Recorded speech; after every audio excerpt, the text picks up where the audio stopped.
And we're back doing another high shelf gaming session of Cyberpunk 2020.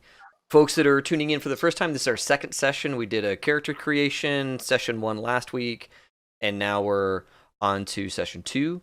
I'm calling this campaign Welcome to Summer Camp. That line hasn't dropped yet, so my players don't know why I'm calling it Welcome to Summer Camp, but we will get there. Joining me, I'm David Gillespie. This is High Shelf Gaming podcast, weekly podcast, all that good stuff. And then this Friday night stream, we're going to be playing Cyberpunk for the next couple of weeks. Joining me is my good buddy Phil, playing Trace. Hey, Phil. Hey, how's it going? Apologize for my voice tonight. I still have bronchitis, but I'm sucking on a lot of cough drops. So. Yeah, no worries. If you need to take a break, obviously let us know. And I don't expect you to carry the accent all night with your voice all janked up. No, that's my character. I'll play him just as he is. Love it. Fuck that. Love it. And then also joining us is Hugo. Welcome back, Hugo. Hey, nice to be here. Yeah, playing Snitch Rich, a tribal, or a nomad. My apologies, not a tribal, a nomad, who is you've recently conned your cousin into putting his life on the line for the group. So we'll do a recap in a little bit and figure out how he's doing. And then of course we have Ethan joining us as well. Ethan, welcome back. Hey. Do either of you want to take a stab at recapping us for last week? I like to do recaps, but I always find it more valuable to have players to do the recap because it tells me what actually stuck. Nice. and what mattered. So I know kind of going forward what to use. Do either of you want to take a stab at it? Snitch Rich, you're our leader. Okay, I'll do it. So, yes. So basically, okay, so here it is. So we got contacted by Mr.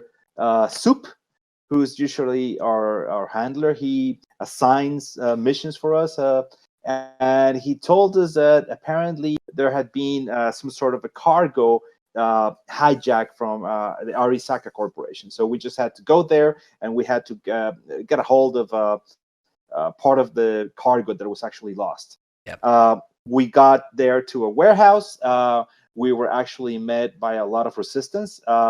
We thought we would probably survive about 20 seconds into the game.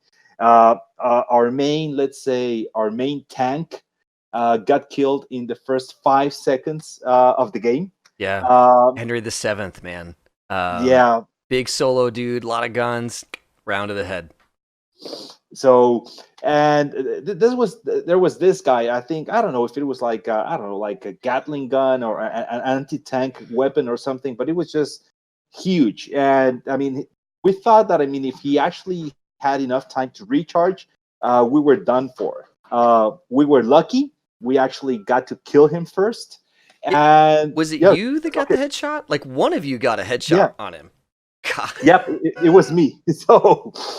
You guys were so good on those headshots. Like, you got a headshot, you got a headshot. I mean, I was like, come on. How many headshots have to be in this game? Keep going. Sorry, keep going. No, it's okay. So we were lucky. And now the thing was that we had the clock ticking. It seems like this guy had, Henry the Seventh had insurance. So although I don't think they were going to be able to bring him back to life, guys were gonna come and pick him up. So we just had a couple of minutes to get out of there. We did a quick we checked very quickly their warehouse. We found the cargo. We got out of there. Found some resistance, but we also took care of it relatively fast. And yeah, but there was a very heads up. He picked up my compatriot here, Rich, picked up the body and tossed towards the remaining bad guys. Used to discover. The insurance shows up. They clear that out and not us. And I thought that was spot on. I love that. Yeah, so the context there for everybody who's new to the Cyberpunk world, there's this insurance you can buy called Trauma Team. And Trauma Team, if your life signs go down, they will zip in on a combat cruiser, kill everybody in sight, and pick you up and save your life. Well, Henry VII got shot in the head, so there's no saving that life. But they're still going to show up and kill everyone. So our crew here is like, well, let's just move this body deeper into the house so that when they show up, they just have more bad guys to kill. Hold this. Yeah, exactly. Yeah, he's a hot potato. He's a hot potato is what he was. So yeah, and you guys got out of there real nice and clean. And I'm sorry, I didn't mean to take this over, but you guys went to... That was my fault because I paused him. But Rich, you were explaining that we had gotten the and managed to clear the area.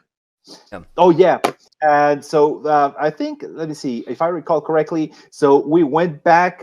We got a hold of Mr. Soup. We said, okay, so we have the cargo. We can go ahead and just take it over there with you. We agreed to meet the usual place. So we got there. We got the whole passcode. We got to talk with Mr. Soup, and this is where things started getting, from bad to worse. Apparently, there was a sniper. Yep. None of us actually saw it, but he got a clean shot at Mr. Soup. So yeah, go ahead. And after, because Mr. Soup was carrying the crate that you guys had taken, and after that, I think the crate became like no touchy for you guys. Oh yes, because you guys refused to touch it, and like you called in the combat cab folks to give you guys a lift to the next thing. Combat cab shows up, and you guys, hey, why don't you go pick up that box? And the combat cab guy was like, no, I'm not picking up that box. None of you look like you work for these guys. I'm not picking up a box that's clearly labeled Arasaka. And I think you flashed a badge, right? Yes. You go, yeah, Yes. okay. Yeah, so you flashed your old work ID, and they're like, oh, okay. Sure. Yeah, I also used my trauma team popped into kitchen out of there. Oh, that's right. Yeah, you used your trauma team stuff. And I'm sorry you broke up a little bit there, Ethan. But yeah, you used your own trauma team account to get Soup Kitchen out of there, and they showed up super fast. So there's actually a pretty decent odds that Mr. Kitchen is going to make it. Now it'll be days, maybe even weeks before he's conscious. But yeah. Oh, do we buddy? Oh, I think looks like Phil. we lost Phil. Sorry, folks. Whenever we lose somebody, all the alignments get jacked up. I'm sure that Phil will be rejoining here in just a second. But yeah, we'll go ahead and finish up the. Haha, it's funny. It's kind of weird. I don't know a good way to fix this other than.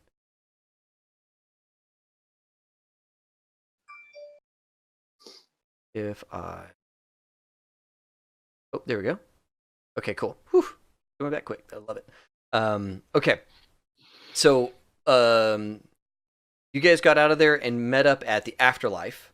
Yes. Okay, after taking a bath.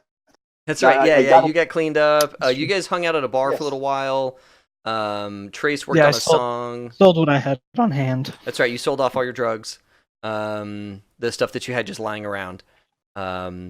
To an ex-fit guy.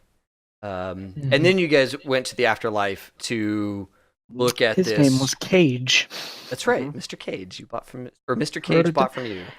I have my buyer's list. I'm keeping a ledger on my character sheet. Good. And then you guys ended up at the Afterlife, where you guys have kind of a split party situation going on, which is totally fine in Cyberpunk. It's almost preferable. Have somebody in the room with the thing and other people outside the room keeping eyes out. So Trace is on the dance floor in the Afterlife, hanging out and having a good old time, but keeping eyes out for trouble. And then the rest of you are in the room with the crate. Let's see here. Snitch Rich, you co-opted your cousin from the Nomad tribe. Your cousin is involved, right? And you guys like bought him new gear, right? Like he showed up expecting to go clubbing, and you're like, actually, I have you to do this. I need you to look at this. He's like, oh, I don't have any of my stuff. So you guys just bought him a bunch of tech gear, right? Chump change. Yeah, it's like a couple hundred or whatever. So yeah, we ended with him kind of examining this crate, trying really hard to get a sense of what he was looking at and see if there's if it's got some triggers that release any kind of explosives or melts down the thing inside, or what kind of mechanisms he's working against. So he's taking his time, very carefully examining this thing. What else are you guys up to while he's working? Are you guys just kind of sitting tight, or are you guys busy doing some other stuff? Kind of give me a sense of what you guys are up to. We'll start with Trace out on the dance floor. Okay, can you hear me? Yes. Okay. Mostly, I just want to keep track of people coming in and out, people watching for anyone looking for. They might be trying to follow us, obviously. Essentially, my thought is if I'm in and they're looking for us, they're going to see me and be attracted to that, and that ought to make me spot them because they've spotted me. Yeah, you're that way, kind of whatever lookout / distraction. Yes, the idea being that they're going to focus on, and Rich and the guys are in the back doing what they need to get done. So I understand that may just park me as a character, but I think it's way more useful a focused center of attention. So if in order to keep attention, I ended up to start playing music or be the entertainment act or whatever else, I'll work myself into that. But for now, I'm just enjoying the dance floor, performing and goofing around and dancing with anybody else out there that's a good dancer, having a good time about it. Sweet. Perfect. Rich, Snitch Rich, how you doing? Okay, so from my side, I'm really just sitting right beside Benny. It's kind of like, when you have a repair guy at home. I'm not really doing anything. I'm just sitting right behind him and just like trying to see what he's doing. Yeah. If he needs anything, I'll be there. But I tell you the truth, based on my tech expertise, I don't have the slightest idea what he's doing. So I'm just there. Right. Good stuff. Ethan, what is your guy up to? He might be doing some shopping. Just pretty much that's it. Just like, maybe I need to restock the lab. Maybe, Sure. let me not. I still don't feel like talking to anybody. Sure. Yeah. Sipping on wine and doing some online shopping. Awesome. Well, while you guys are in there, you're in a back room of the Afterlife. You're in a VIP lounge. You've turned down the music a little bit so that Benny can work without the distraction of really high, hard driving tunes. Excuse me. And while you guys are sitting there, Vice, your hand terminal or your shopping, your personal computer is that you're shopping through, gives you a little email notification, an automated email from your lab saying that there's a perimeter incident detected. You get these every so often. Sometimes it's a cat. Sometimes it's a guy knocking on doors to see if there's anything unlocked. But you get a little notification that there's a perimeter incident. Please open for details.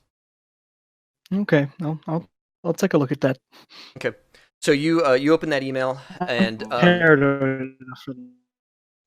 yeah. So you open that email and you check inside, and there's an image, right? One of your little security cameras has an image of looks like a woman in a suit standing next to a clown.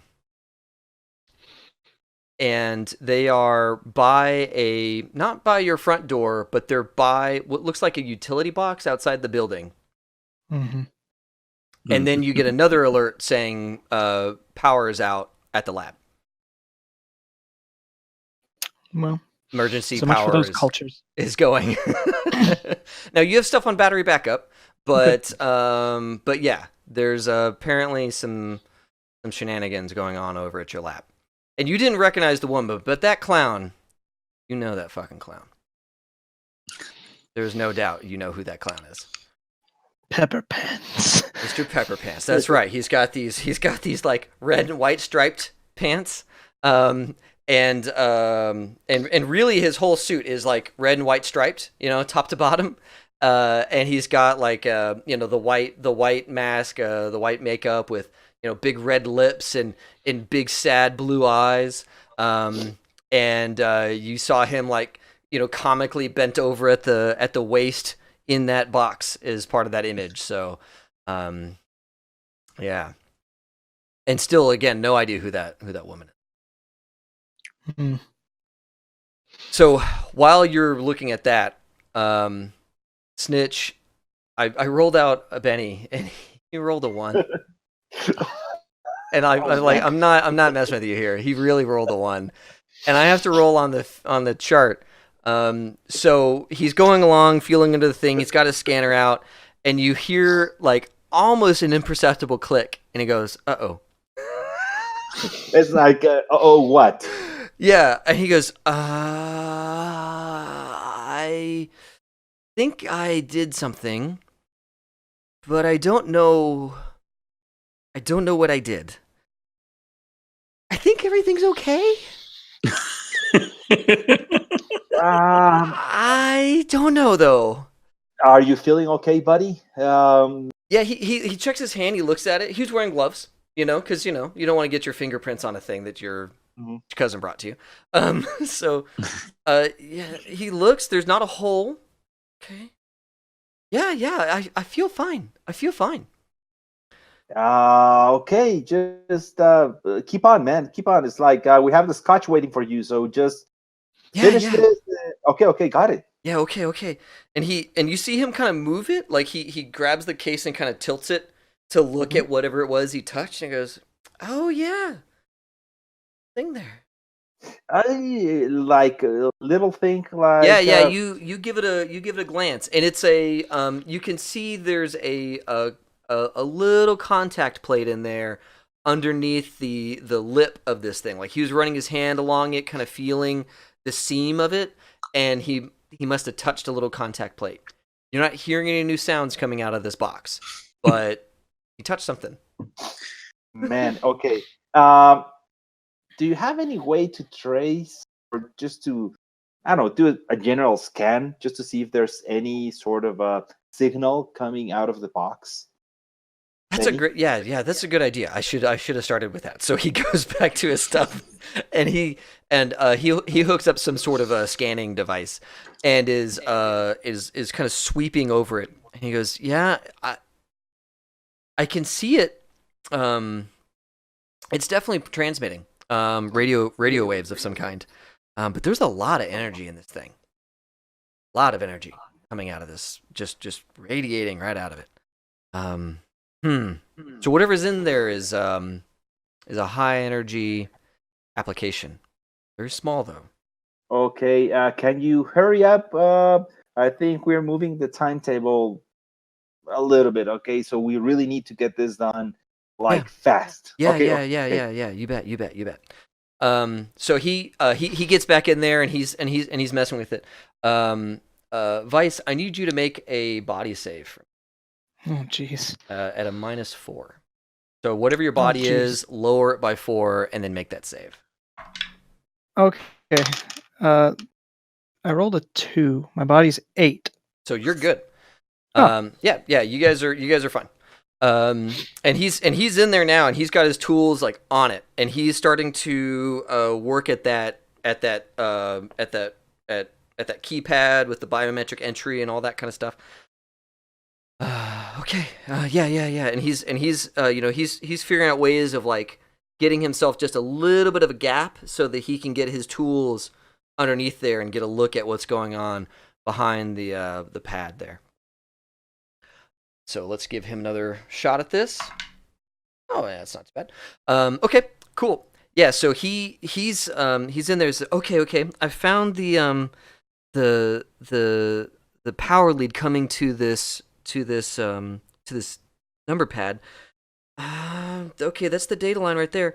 I think and he goes in there and fishes out some probes to try and hijack this thing. I need you to go ahead and make another body save there, Vice. Oh, jeez. All right. 4 that time. Okay. I'm sorry. You're now at a -6 to whatever your body was. Yeah. So then that'll be off by 2. Okay. So yeah, you very gently just drift away.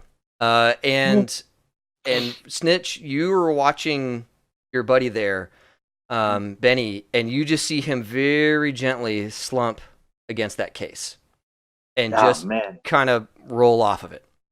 Uh-oh. Okay, is there any emergency bend system or something that I could probably turn on for here, or just plain open the doors? Sure. Yeah, you go over to the touch panel, and there's menus. You're like, this is going to be way too much. So you open the door to just get whatever's coming off this case out of the room. So I cover my mouth and nose and just go out, and I start pinging Tres, and it's like, Tres, come over here. We have an issue. Yep. No, mate, I'm doing good. So hold on. When you pull out your phone to text Trace, you see you have a new text message from Sarah 261, your girlfriend. Ooh. Okay. What does it say? And she says, she's texted you and says, at great expense, I've put this case in the same room with you. Please go and open it.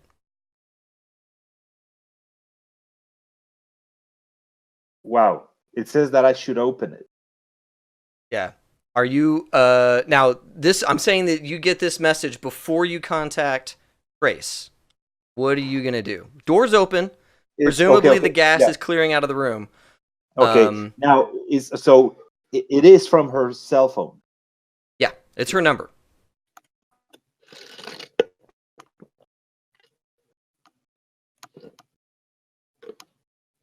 Man. Okay. Just based on my character. Yes. If it's her.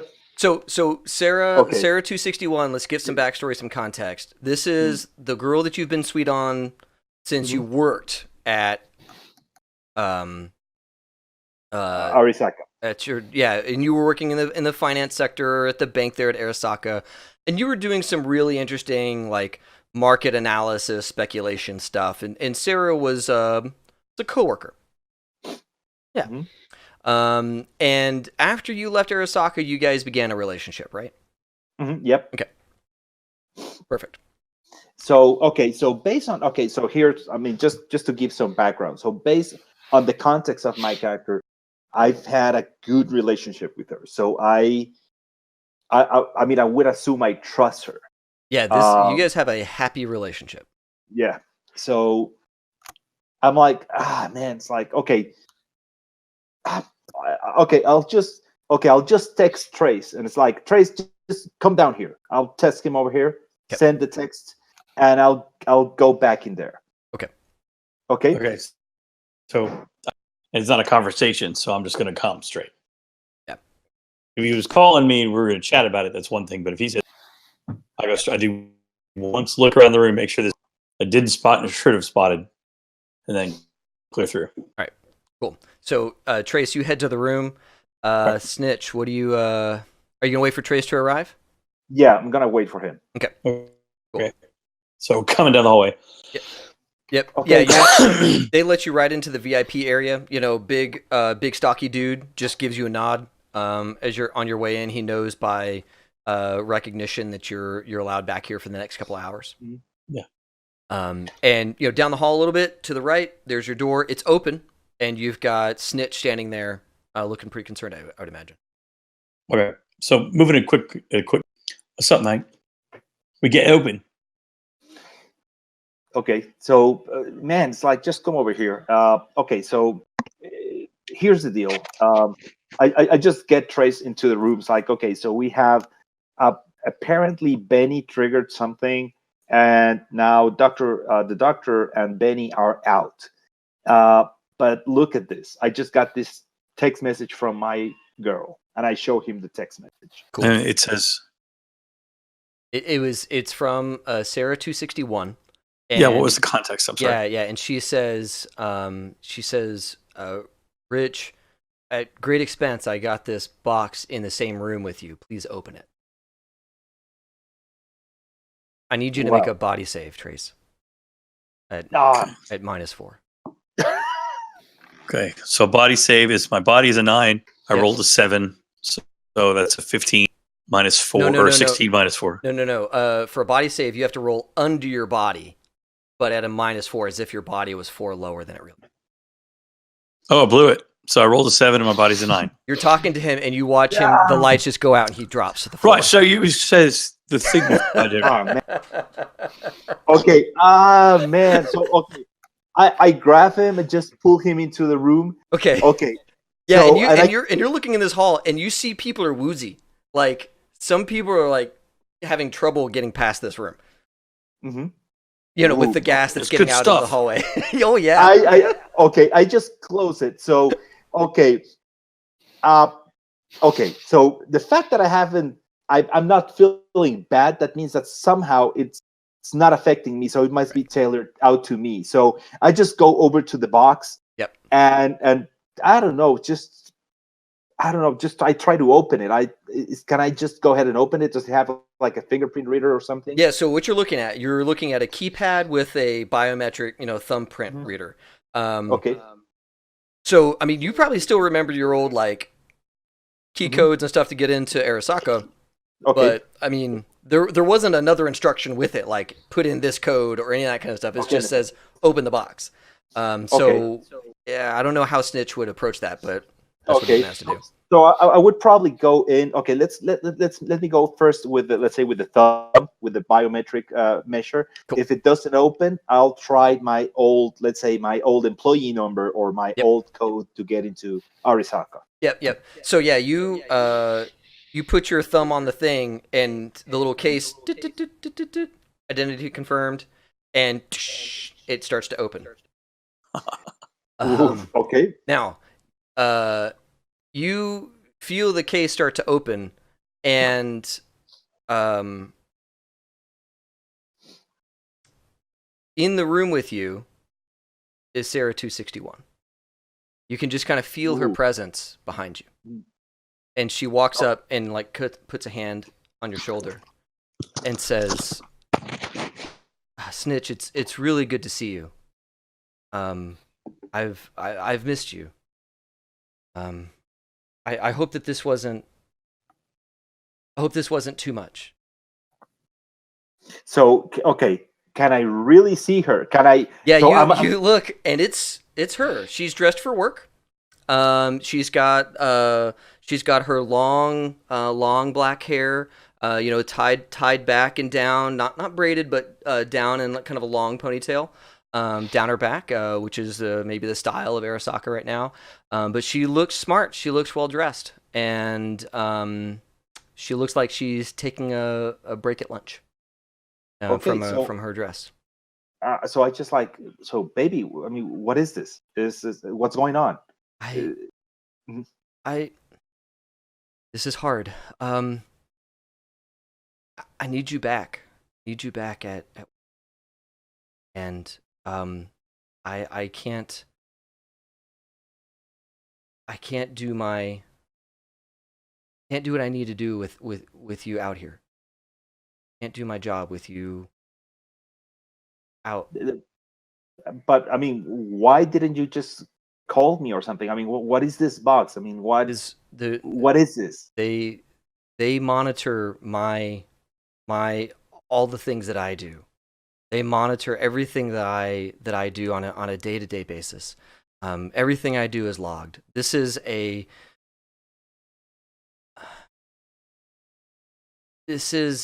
a simulation of me. This is not really me. You know, I'm not physically here, but a simulation of me. And for me to finish my project, I can't. I have to have you back. There's just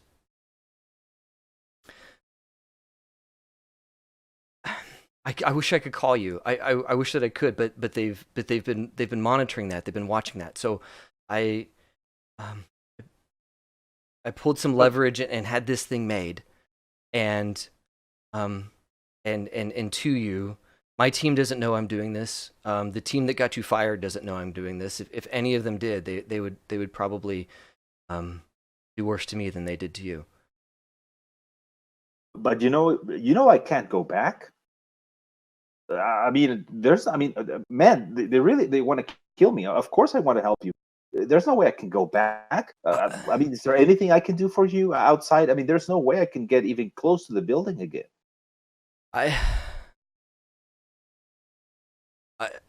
I think there's a way. I think there's a way that if you could. If you could meet me in cyberspace, there's a place I can get to. If you could get there, that would mean that I could talk to you again, and I could and we could have a real conversation. Unfortunately,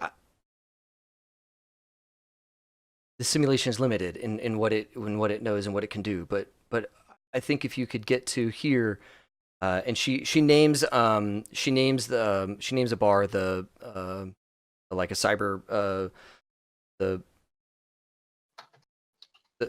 Chrome Wing. If you can get to the Chrome Wing, and in there, we could probably talk in real in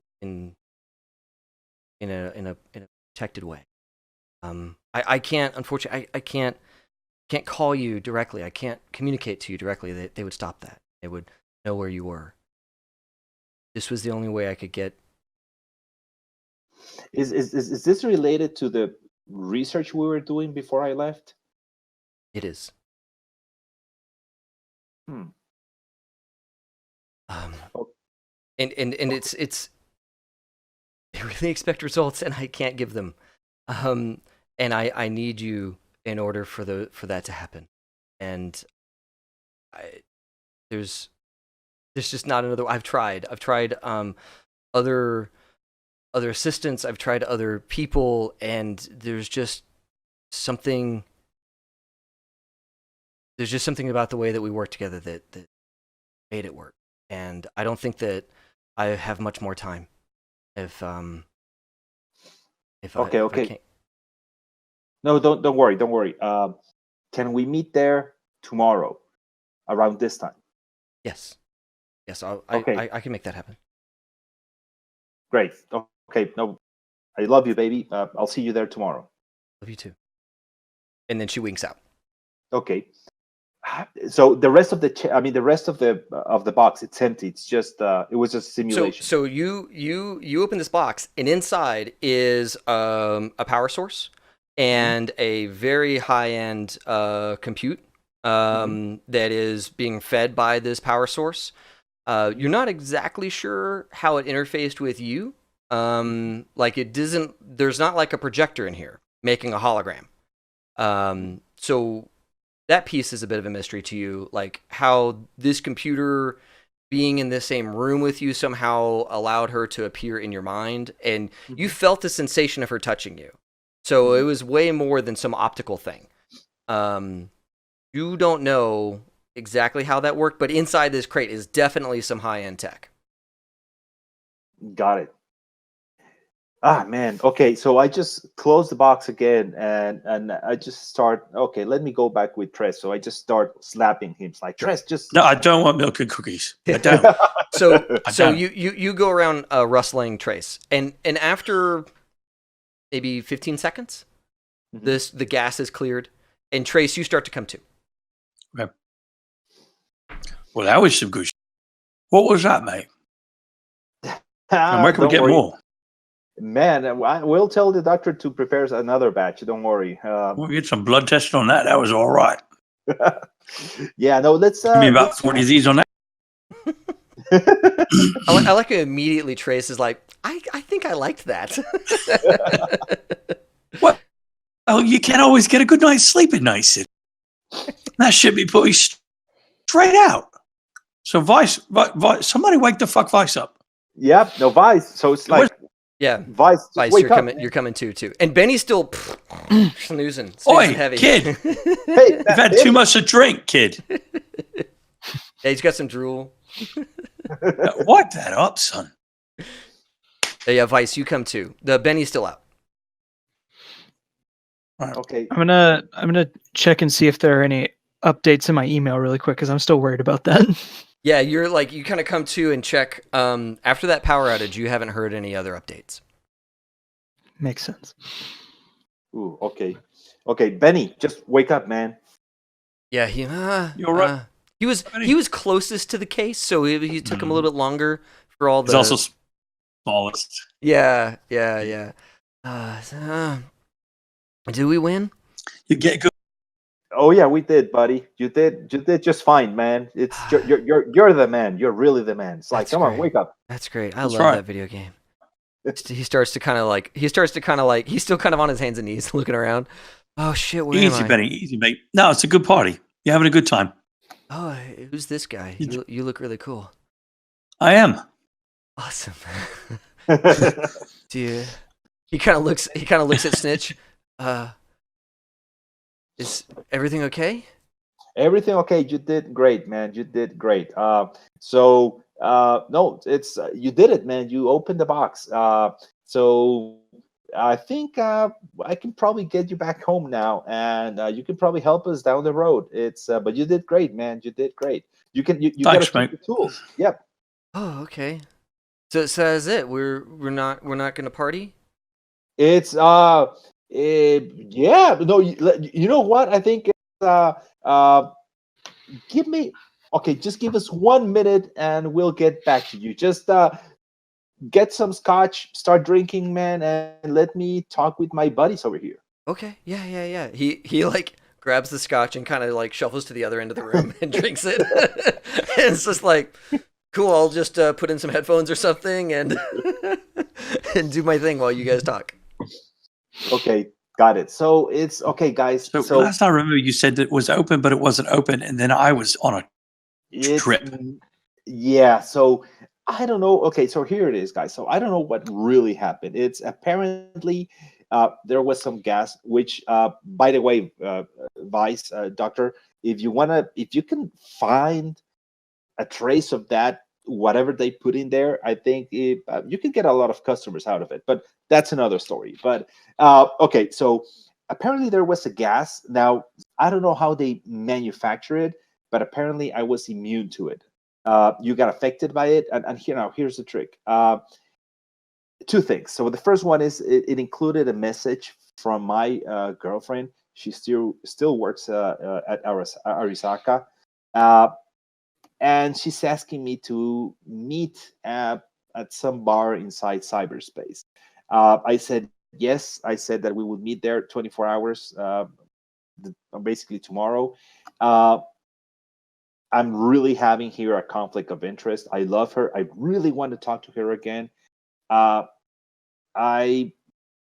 It's Arisaka, man. I gotta be very skeptical whenever we're talking about that. So I don't know, guys. I really want to see. I mean, what we can do. I mean, if I'm gonna meet with her, I really want to be sure that we can set up enough protections just to be sure that we're gonna be safe. That's number one. Number two, whatever's in the box, man, that's some high end tech, whatever it is. It's not holograms. It's nothing I've ever seen. I'll tell you the truth is I love my cousin. I think this is way beyond him. If we really want to get a second opinion about what that computer is, we need to get someone probably with more skills than what my cousin had. Not sure, Vice, if we can go back to the lab and just see if we can get some additional hands, some expert advice, just to figure out what it is. Funny So you should mention the lab. Well, you go ahead, Vice, but I'm still thinking. We actually have a little bit of an issue on that front. That there was there were some people there, and the power's out, and it could be an issue. Yeah, okay, I don't like that. But it's my lab, so we need to fix that, maybe. Well, you got visitors, and we're not there, so we should do that. But at the same time, you got a love letter from your bird that got our Solo's great, and our fucking fixer is over her saying she wants to cuddle. That's a good point as well. Mm-hmm. That's alarming. Following that line of thinking. But Yep. Let's get our house in order, shall we? Yes, let's Do we need to show Benny a good time before we go take care of his house, or should we just get on? how responsible do you think Benny is on his own? I could just, give him some money and let him have fun. Well, the room's paid for. Let him see what he can do with it. That's fair, yeah. It is. It's like, okay, so I go up to Benny. It's like, Benny, man, it's how's Yeah. everything? Yeah, he takes his headphones out. Oh, it's good. Are you guys done with your power? Sorry. Well, it's we need to go to another meeting. But hey, it's the room's paid for. You have all the scotch and all the alcohol you can drink. When you're done, I mean, just get a cab, okay? Don't drive. It's I'm gonna have issues with mother if something happens to you. Do you think you can make it back home safe?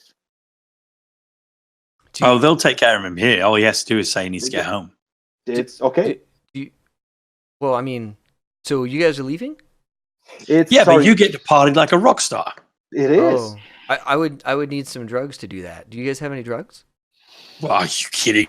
Benny asked just like that too. He doesn't ask for like specific stuff. He doesn't know to. He's just like, "Oh, I'm supposed to party like a rock star. Awesome. I know that I need drugs to do that." So he's like, "Are there drugs?" Right. Doc's on him easy. Right. Give him a little toast and just a wee bit of butter, but nothing else. Okay. Okay, Then I'm I don't going to know what leave that you means some either. money. what'd you say, Vice? So I'm going to leave you some money. Oh, But I don't have any of my stuff on me right now. I sold it all earlier. But maybe not tonight. Maybe stick with alcohol tonight. Have party like a what's like a classical musician. I don't know. okay. Okay. That I actually hurt okay. inside. But if later you want some, come look me up. First one's free. You dude. I'm sorry, Trace. What'd you say again? Will you say that one more time? I said that actually hurt me inside when he said party like a classical musician. Deep in my soul, that was painful. Awesome. Yeah, you guys convinced Benny to stay behind and party it up. I mean, he's got a nice VIP room he can bring people back to if he makes some friends out on the dance floor. So I was gonna say on the way out, I want to mention to 2 or 3 of the girls that I left a friend back there. beautiful. Yeah, And then that is as good a shot as Benny's ever gonna get. So Right. you guys are being very kind. Awesome. So you guys We're taking the case with us, right? Oh yeah, Right. definitely. yes. yeah, you've boxed it back up. Jacket back on top. Jacket on top, your Yes. your pro stealth kit. Well, I mean, technically, it does belong to Rick. It is. It is. Yeah. It's got his thumbprint on it. That's right. So we load up and head out. Yeah, Car's here, right? Because one of y'all came in the car. Well, we got to walk down to the car. It was stashed. that's right. Yes. Yeah, you guys lugged this case down to the parking garage, the long-term parking garage where you ditched the car, next to all of the other cars that get ditched. Right. On the way out, I want to tip the doorman just a little and tell him that we're leaving a kid who has no idea what he's doing in the room so that he's going to have a nice time, but don't let him get too crazy. Yeah, you got it, man. Thanks. Kind of trying to be cool to the kid.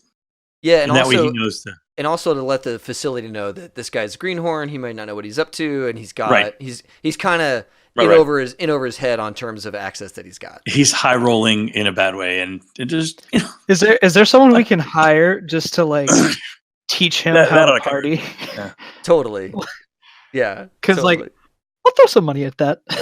All right. I'll teach Benny how to. Okay, I'll give Benny some party classes. Yeah, like a one night cool hunter. You know. yeah. Call it I don't know, €45. You know, for a night of That works. Nice. Gotcha. Yeah. That's Cool. all right. He's good to go then. He's gonna have a fun time, and he's gonna have somebody to show him how to have a fun time. Yeah, exactly. Awesome. Yeah, you guys That's good. work that Thank you out. for The drugging the. you can order that on the touch panel. Like, I want to have a good time. Give me a guide, and some handsome or beautiful person shows up and takes care of Benny. Gotcha. Awesome. That's lovely. Cool. Awesome. So you guys are at the car and load the case into the trunk of the car. You left the ordnance, that big gun, you left that back at Soup Kitchen's place, right? Yeah, we put that in the storage unit before we closed it.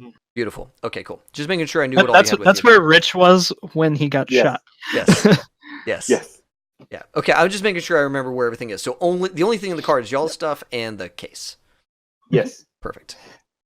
Okay, so now in this case, Vice, if we're going back to your place, so I tell you the truth is I'm a little bit skeptical of just driving over there and just getting into your lab. If you told us that, I mean, you saw someone outside and you got a power outage, is there any way we can, I mean, can we just park probably, I don't know, a couple of blocks away, at least, I don't know, monitor your lab before actually going in? I don't trust this. I mean, did you actually see who was in there? Yeah, so it was old friend of mine. Well, we can say friend. That's a word. His name's Pepper Pants. I kind of pissed in his Cheerios a while back, and he didn't appreciate it too much. But there was also a lady in a business suit, which that seems worse because Pepper Pants is kind of a chump, but that seems worse. Okay, but business suit. Can you describe? I mean, can you? So here in this case, David. So quick question. So in the Arisaka Corporation, do they have like a standard uniform? For example. Yeah, I would say that they have a mode of dress. You know, Okay. like a dress code where as long as you're within the certain range of outfits, you're dressed to you're dressed to code. Okay. And it certainly would change depending on what level you were within the organization. I'll just show him the picture. Okay. Okay. Now, in this case, looking at the picture, does it ring any bells? Does it look Arisaka like? Yeah. Give me a let's just do a straight intelligence. Intelligence plus your D10. Okay, plus the D10. Got it. So 16. Perfect. So yeah, you not only do you recognize the dress, that is definitely an Arasaka employee, but you also recognize the person as the under assistant, so the second level assistant of the VP that got you fired. So they've put two and two together. Oh man. Okay, so now Vice. Can I just say, as a GM, I'm so glad that you rolled. I have a whole corp that hates me.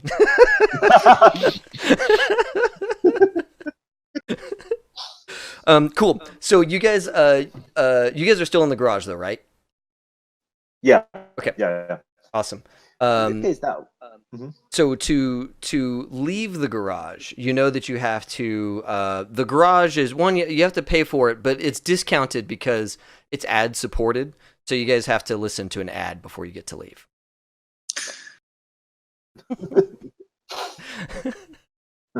Awesome. So let me know when you guys are ready to leave. Nice.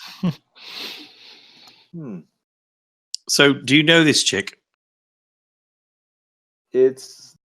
Yeah. So you told me I do know, right, David? Yeah. You don't exactly remember her name, but you remember that she was like the under assistant, so like maybe 2 levels removed, but still considered an assistant. So like an assistant to the assistant type situation. Okay, got it. Of the VP that got you fired. So within Arasaka's financial branch, there's a number of VPs. You were under one doing really amazing research into market manipulation and all kinds of cool stuff. And there was another branch that gunned for you and got you out. And so she is the one that is outside Vice's lab. Okay. Yeah. So in this case, I can't really say I know her. I saw her around. Around the office a couple of times. I know where she works. Now, what's really intriguing is, I don't know. It's like your friend Vice. He doesn't seem like the Arisaka type. What is he he's not. doing No, with her? That's not. They cut the power. Not what they're Yeah. doing. Now, is your friend? Does he have anything to do with Arisaka? Not that I know of. I think he's just a gang member. Yeah, And a typically, clown enthusiast. like bozos are really, really way too out there for a corp to hang out with. She's probably there because she got the short end of the stick to go out and deal with this. But corps and gangs very rarely work together directly. So this is probably extenuating circumstance, or somehow or another these two got into contact with you. Oh man. Okay. And from your side, Vice, do you have any relationship with Arisaka? No, No. I hope not. Yeah, I mean, Uh, nothing that you know about. Mhm. No. Man, guys. Okay, sorry. I'm gonna check my security system. Yeah, your security system is on backup power and on low bandwidth reporting, and Yeah. it's pinging that there are some devices it can't communicate with anymore, and it's suspecting foul play, but it doesn't actually know it yet. It hasn't been able to confirm it. Okay. So like, there's just some thing that was connected before, or Yeah, like you know how like you'll have sensors or klaxons or all that kind of stuff attached to it. It's saying, look, Yep. some stuff has been detached. I assume that it's foul play, but I haven't actually been able to confirm it with any kind of camera or any of that kind of stuff to tell me that yep, that's actually an intruder. Maybe equipment failure. It may be an update that went poorly or something along those lines. So it hasn't been able to fully raise the alarm just yet, but it knows that it's missing pieces right now. Well, computers are smart. There were like 2 people outside messing with the equipment box, but then I lost power. But I don't know. Yeah. Could have been anything. Yeah. Could have been an update. Yeah, you don't have like black ice protecting your stuff. You have a very nice security system, but it's not an AI watching your house for you. I'm just saying, you guys remind me. I need auto turrets. I need a lot more. I don't like this. I'm assuming that you have an auto turret. I'm assuming that you have one in the, it drops down from the ceiling and, shoots things that you tell it to shoot at. Because you're so automated, you don't pay assistance. You're like, no. That's true. I don't have a guy with so a gun. would I know if that had gone off? I have a gun. Yeah, I have a gun that comes down and shoots things for me. Yeah. What? Yeah. Okay. So you check. That's one of the things that disconnected. Ooh. Okay. So, guys, I'm afraid I might have been compromised. I'm afraid that they are following me, and they got. I don't know. I really don't see how we ended up at your lab if you have no business with Arisaka. Anything you can think of, I mean, they were probably looking for from your side. Because the only thing I can think of is that they were here because I was here. Right, and at one point the case was there, right? Because we changed clothes and got clean there. Yeah, so yeah, exactly. So we had the box there. There are DNA traces from me there. So there's a lot of stuff in there. Vice, do you think it's safe if we go in? I don't know if it's safe, but I think we should go. I really think we should. So we're going to go somewhere we know for sure a bozo is. Yeah. All right, let's go. Okay, if you say I'm so. bringing my shotgun. I'm bringing my rifle. I encourage you. Okay, no, okay. So if they're going in, I grab the rifle. So let's go all in there. Yeah. Right, so let's leave the garage. Yeah. So you guys get all your stuff out of the trunk, put it into the front of the car, so that you have your rifle and your shotgun in the cab of the car. So you don't have to dig it out of the trunk later. Cool. And yeah, you guys go to leave. There's a little toll booth where you pay, and it says and a water wall drops down in front of you, and a projection hits that wall, and it says it says things like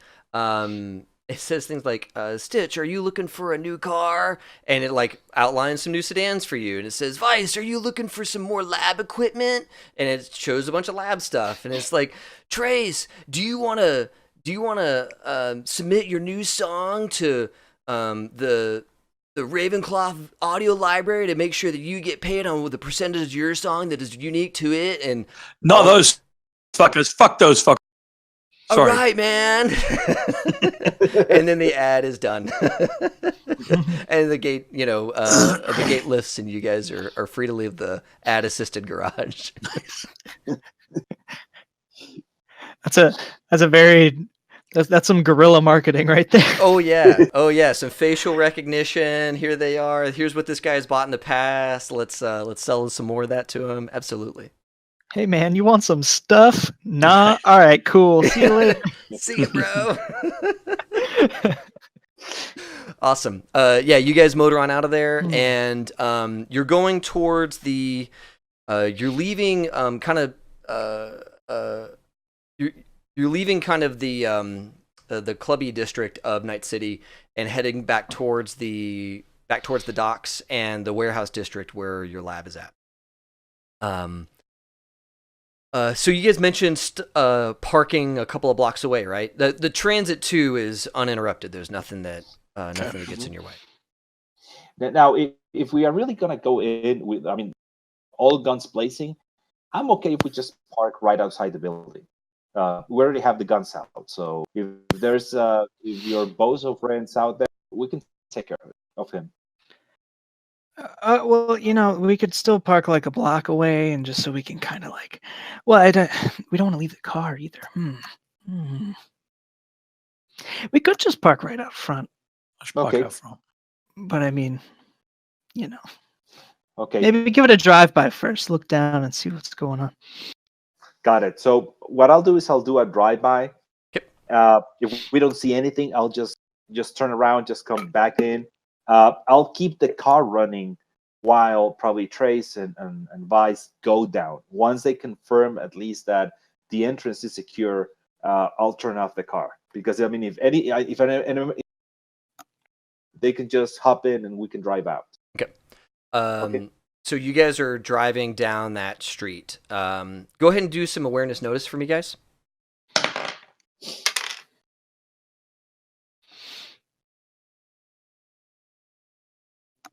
18. 18. Okay. 18 also. Okay, 16. 16. Okay. Cool. You're looking around, you're looking at the door, you're looking at the building itself. Everything appears pretty quiet. It's dark, right? So you just have some utility lamps out there. Oh, I have my goggles on, and they can do red. Okay, so yeah, you're doing some infrared. Okay, cool. Well then, you see something different. You two see on his door, someone has like, when somebody like, completely wraps a door in like wrapping paper or something along those lines. Someone has done that to his door. You can't read what's on it, but you can see that somebody's like wrapped the door in something. Vice, you don't see this because you're looking infrared. In infrared, though, you're scanning around, and your lab appears unaffected thermally. Whenever you're used to, going around looking with your thermals, you've probably glanced at your lab a couple of times. Looks normal, right? Looks thermally very, very similar. Though out front of your place, there is a thermal spot that is cooling. Maybe 5 or 6 parking spaces away from your front door. There's a cooling thermal spot like there was a high temperature incident there, roughly the shape of a car, and that it's currently cooling. You're not sure how long ago whatever that was happened, but you can tell that there was a vehicle there at some point, and probably a high probably like a VTOL, probably like a vector thrust vehicle. With the intensity of the heat and the location of the hot spots, matches closer to a thrusted vehicle than a wheeled vehicle with an engine that was just hot. See, somebody had a VTOL. That's weird. Yeah, and they left you a present in your door. Take your foggies off. Yeah, you check your door, and it is wrapped in some sort of wrapping paper. Normally that would be funny, but it was a bozo, so it's probably lethal. Mm-hmm. Oh yeah, I wouldn't touch it. Yeah, This is gonna be expensive. If we live. Well, whoever was here ain't here anymore because they took off, right? So let's see what the. I mean, other than fuck off, mate. Okay. So I hop out and walk over to the paper and check it out. Okay. Yeah. And anybody going with him? I'll go. Yeah. No, I'll stay right behind with the right. Okay. Yeah. So you park the car. You guys can all see the front door. Snitch, you're at the car with the rifle, and the two of you approach the door. Yeah. So you walk up to it. The entrance looks kind of how you left it. There's clearly your door there with the overhead lamp kind of shining over it. It looks like somebody did forced entry. You're seeing some scuffs and stuff like that against the frame of the door. They probably applied a great deal of force to get through your locks and all of that kind of stuff. So what is here, this wrapped thing, might not actually be the original door. Whatever square thing they've put in that place. And wrapped in that is it's like a brown paper bag thing with like a packaging twine wrapped around it. And it says, "Welcome to summer camp," as a banner on the door. And it's got a little picture of like a campfire underneath it and some kids sitting on a log, and clearly somebody put some effort into the presentation of your door. I don't appreciate the effort.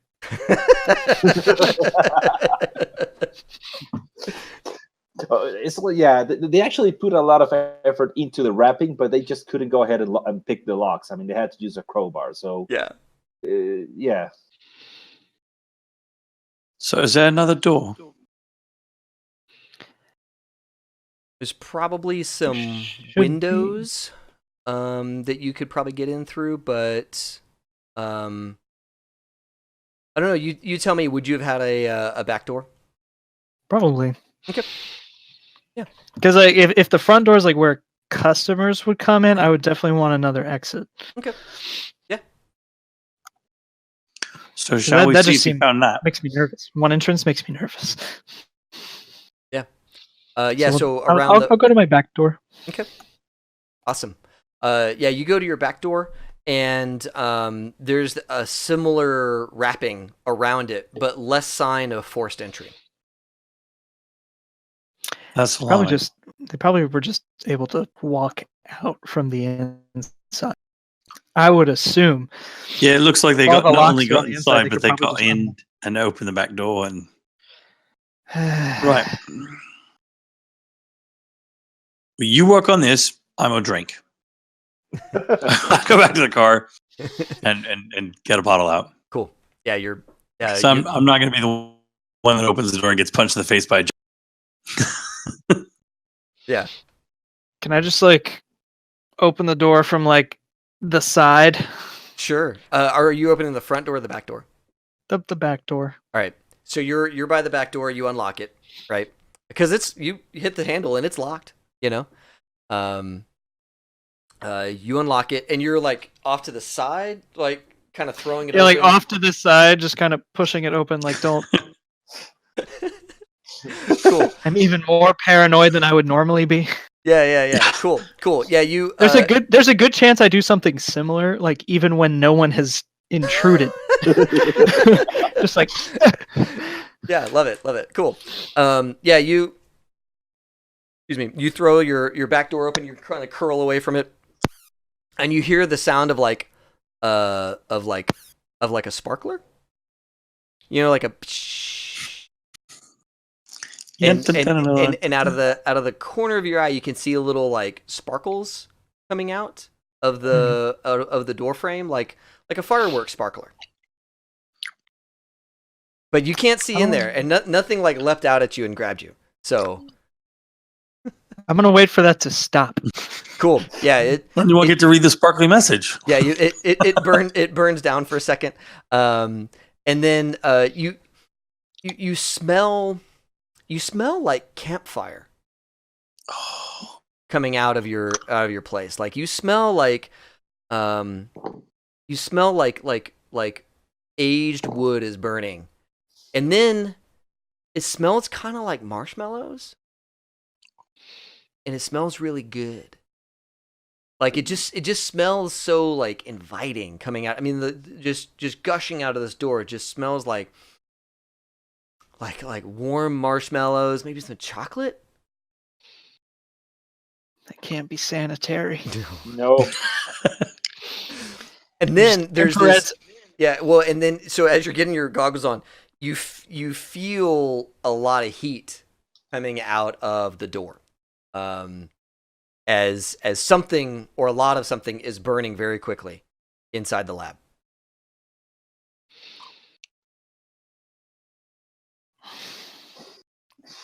Infrared's off. I'll just look around the corner. Cool. You glance the corner, and there is Mr. Pepperpants has been very busy. There is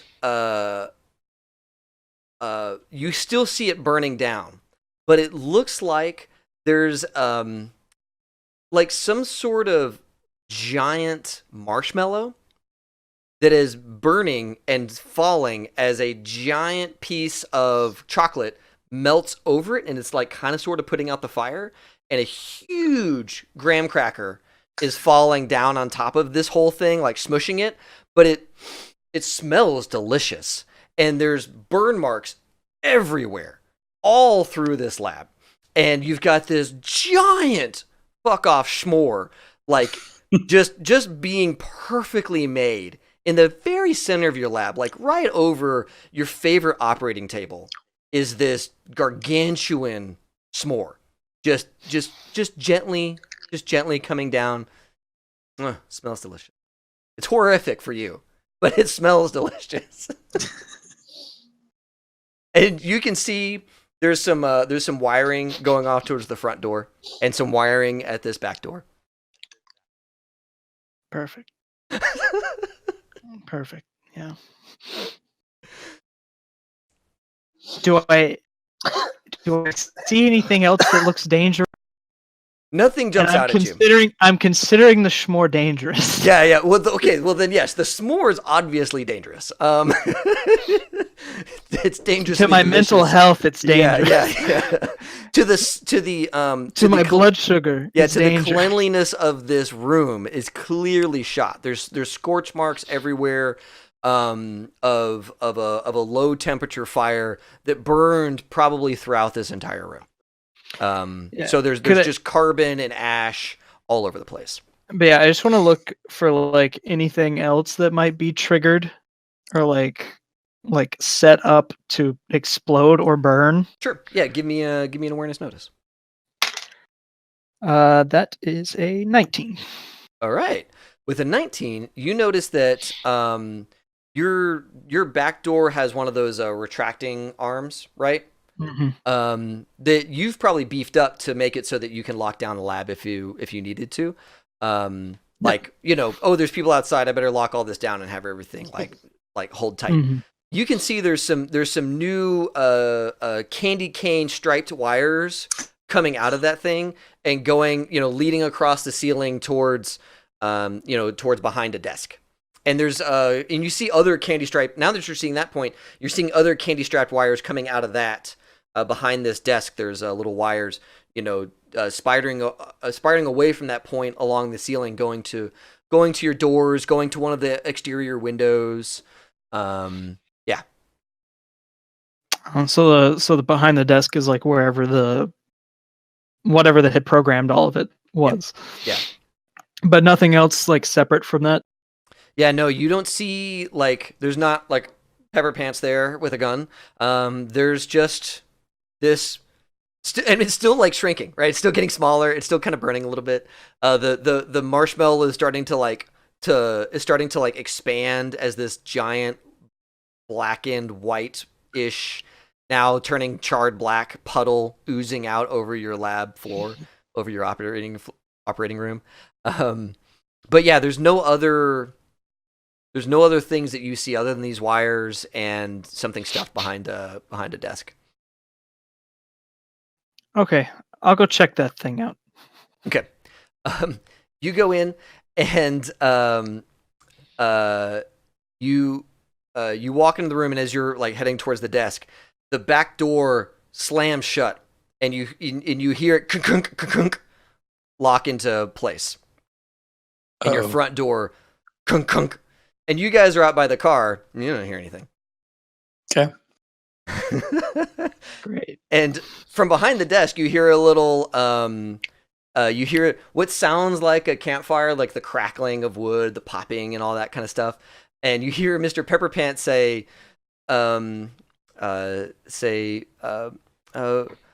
Dr. Weiss, my boy, please sit, tell us a ghost story. If it's no good, you'll die. Ha ha ha ha ha. And then you hear the sound of a clock. Click, click, tick tock, tick tock. Does my little ear radio still work? Yeah. Just say, hey guys, I'm pretty fucked. Wait, what? Where are you? I'm in the lab. You went inside? Yeah. Tick tock. All right. I think I'm So- supposed to tell it.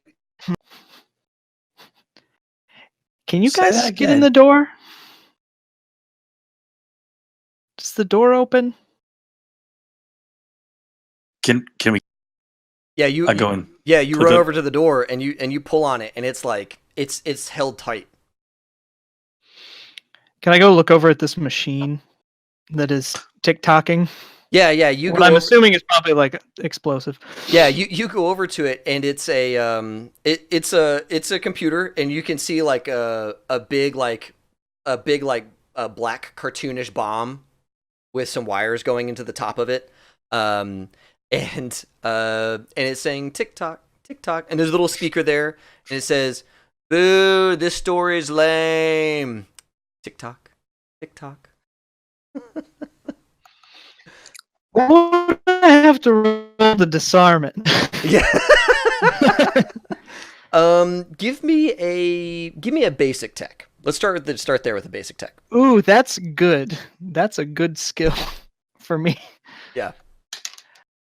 So I rolled a 10. Okay. So Explode that. Yeah. Roll again. Okay, so that's a 7 on top of that. So Good. that's 17. Plus My tech, which is 10. So that's a 27. Plus my basic tech of 9, which is a 36. Okay. Wait. Yes. Yeah. Okay. So, you assess all of this very quickly. There are, you notice that there's wires going down, and he was being crafty here because he has all these like super obvious wires going along the ceiling, right? You look down, and there's a little like wireless transmitter receiver pair below the desk, pointing at your giant smoldering s'more. And over there, you can see he's got a couple of like cardboard tubes or Pringles can tubes set up so that the stuff can melt over it, but signal can still get into the thing, into the deal. And you're pretty sure that this bomb that you're looking at is a fake, because there's just two wires going into it. He hasn't really done anything to protect it. And bozos are more clever than that. So this is probably not your bomb. It's in the s'more. It's in the s'more. Yeah. Okay. Because it's messy. I'm just gonna go ahead and take. I don't need another dose of my. I don't need it. I probably got like 6 hours left, but I'm just gonna go ahead and take another one. And I'm like, all right. Yeah. And I'm gonna put on some of my lab gear, like the sterile vest with the gloves, and just start digging through marshmallow. Okay, good. Yeah. So you get yourself like all suited up with your big, huge gloves and all that kind Probably of stuff. don't have time for it, but we have time for it. Yeah. And so you start digging through this, and you hear Mr. Pepperpants say, "Oh, Dr. Weiss, I expected you to be more clever than this. You only have a couple of seconds left to wrap up your story. It's been pretty bad so far. I don't think you'll make it." So you start digging. Let's give you what is a skill I can make you roll for digging through? Search. There you go. Yeah, thank you. Roll your search. What skill is that under? Yeah, what Or is like it? what It's like something attribute? search. Shadow track. Is it under intelligence? No. Tell you what, nope, there's not a search. At least not that I'm seeing. You're right. Let's do Awareness notice. yeah. I was kind of thinking that shadow track, because you're kind of following where those little Pringles cans start. That's going to be your good starting point. So do you have any shadow track? No. Okay. Well, then let's do. I have library search.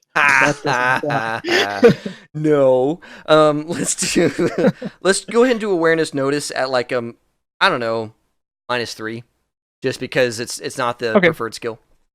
Okay, I'll use 5 points of luck on that. Beautiful.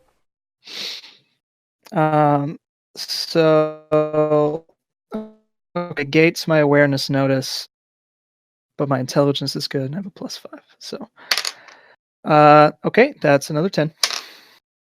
So 20, 30. 30. Awesome.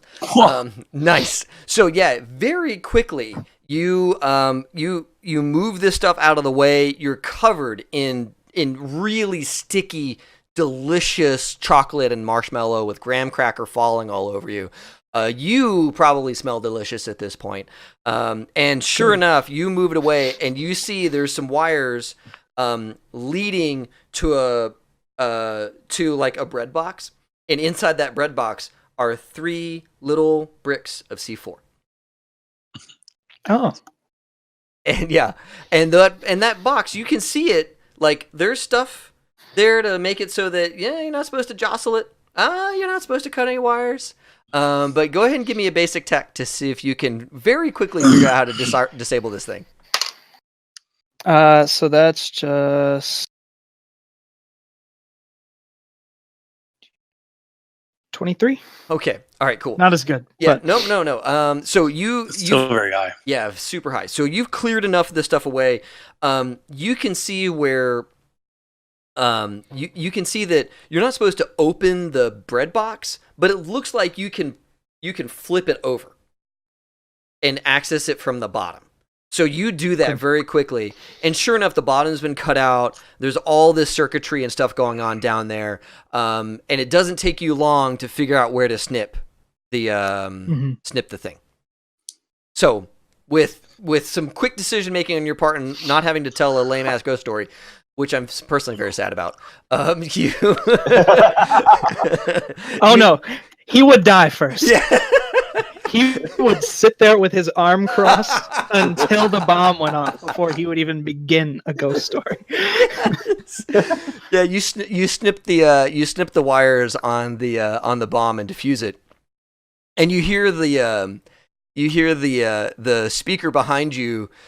Children's voices go, boo, boo, that's no fun.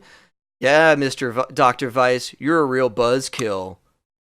Going on behind you as you've turned off his bomb. But yeah, it looks like you've diffused the main problem. Oh, there's more problems. That's good. No. I don't know. I just saying. You got rid of the biggie.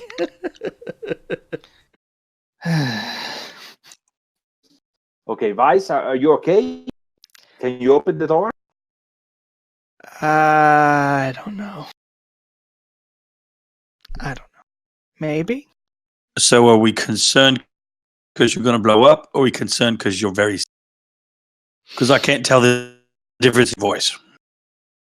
The bomb's gone or diffused. Well, Well, okay, this cool. this one is. There might be more. I don't know. People have been in my space. They've been touching my things. There's marshmallow everywhere. Don't worry. Don't What, worry. everywhere? Marshmallow. All right. There's a giant fuck off s'more in my lab. Oh, summer camp. That's clever. It had a bomb in it. I'm being... But that's it. Sure, I'll go give it a shot. Okay, you head over to the door, and with you inside, the little people sensor, and you hear the door unlock. Whatever he was doing to control it seems to have abated. Okay. I'll just open the door. Okay. Covered in chocolate and marshmallow and graham crackers stuck to me. I'll be like, hey, Yeah, I've been guys, there. It's very expensive usually. Yeah. That's disgusting. Usually there's more than one woman involved. That's Your lab's fucked, mate. Yeah. yeah. I'm gonna call somebody to clean it up. I'm sorry. I mean, I would probably hug you, but that would probably stress you more. So I'm sorry, man. I need a shower. Are my showers working? Yeah, without heat though, the heater is not working, or without electricity, the heater's not working. That's the hot water would be better. Okay. I need to go fix my power. We can help you with that. Don't worry. Don't worry. We'll sort Yeah. that out and we'll start cleaning. Okay. Just go Okay. get some. I'm gonna take. I take the lab stuff off. Oh, and it's rough, man. It's like it's kind of sticking to you. So like you start to take something off, and there's like pieces of it sticking to your big chocolatey arm, your big marshmallowy arm, and it's just rough. Doffing this lab gear. You guys go On a out. side note, Oh, go ahead. though, you look like Charlie in the Chocolate Factory and Ghostbusters made a... Yeah, I'll have to watch those movies now, I guess. Oh yeah. He does. He absolutely looks like that. So yeah, you're over there like trying to get all this stuff off you without just reapplying chocolate and marshmallow to your face. And what are you guys up to? It smells delicious. Now that you can see in here, you can see this giant s'more in the middle of his surgery suite. We could just get a gang of kids and some weed and they'd clean this shit up real fast. But I don't think it'd be clean like you like it in your lab, but they'll lick the fuck up. You gotta have a sense of humor though, right? Yeah. I mean, if you're gonna have a bad guy who chases you around as a fuck off, it's fucking funny. You gotta love... I don't have a lot of sense of humor where bozos are concerned. Well, I got a sense of humor for both of us. It'd be fine. Yeah. Yeah. But don't think that we're in much danger anymore. You clearly... I slowly start backing out. You got all the bombs, right? I got one. We have some C4 now. Should be Well, ho, ho, salvageable, ho. maybe. Okay, so we have C4. Okay, And detonators. You have both of those things now. okay. I Now, kind of want to. Hans Gruber would be proud. Special though. I okay, need to. Let's. I'm do gonna need to this. take a weekend at some point. I'm feeling Go- inspired. okay. Let's go ahead and do this. Okay, just go get a shower. Would need to turn the power back on first. Oh, we'll figure it out. You don't worry about it. We'll get someone to clean this up, and we'll save this C4, and we'll see that you actually get that C4 back to that pose. Okay. That'll be good. Okay. Return to sender. Yeah, return it to senders. For Okay. me. And you can fill it with marshmallows also if you want. We'll see. Okay, got it. Don't worry. You get your headspace cleaned up. Let's figure out what we're going to do about tomorrow. Yeah. I'm gonna. Can I go turn the? Can I check the power box? Yeah, you guys go and check the power box. It's been forcibly opened, and you look inside. You have a pretty good basic tech, right? You have like a. I have a 9. Yeah. Okay. Wow. Oh. Then without too much effort. That's what got me in this mess. Yeah. Without too much effort. That's right. It is. Without too much effort, you figure out what he did to turn off power to your area specifically without impacting other places. Because that's tricky, right? You don't want to turn off all of the power for everybody because then you attract too much attention. So you figure out how he shorted out just your area or breakered or just turned off the power to just your block. So you undo that. It's you leave everything turned off, you unscrew something, you screw another thing in, replace a fuse type situation, and turn it back on. And you've got power again. And all your stuff lights up and says, your alarm system kicks back on and says, okay, I've confirmed. It's somebody did something wrong to us. Great. Thanks. Now that I have cameras. Do I have a like disaster cleaning service on my speed dial? Yeah, you probably have never had to. Well, you have the people who installed the lab for you. They also do lab cleaning services. Lab cleaning, refurbishment, all that kind of stuff. They're a full service shop. So you call those guys up and they'll work weekends if you pay them double and all that kind of stuff. Yeah. Which I think tonight is a Wednesday night, so you won't have to pay the double rate. But they can get started as early as Friday. So not tomorrow, but the next day. If I pay you more, can you come tomorrow? Yeah, of course. We can always do expedited arrival. Do you need us tomorrow 8 a.m.? They're negotiating this to do at like 1 a.m, by the way. Yeah, I mean, you're up. You want to just get started now? I'm an automated service, sir, but absolutely. People. They don't like people either. They also have an automated thing to solve problems. Just send someone over as soon as possible. I'll pay for it. Just I can pay whatever.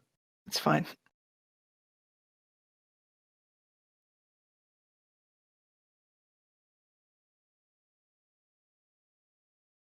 Okay.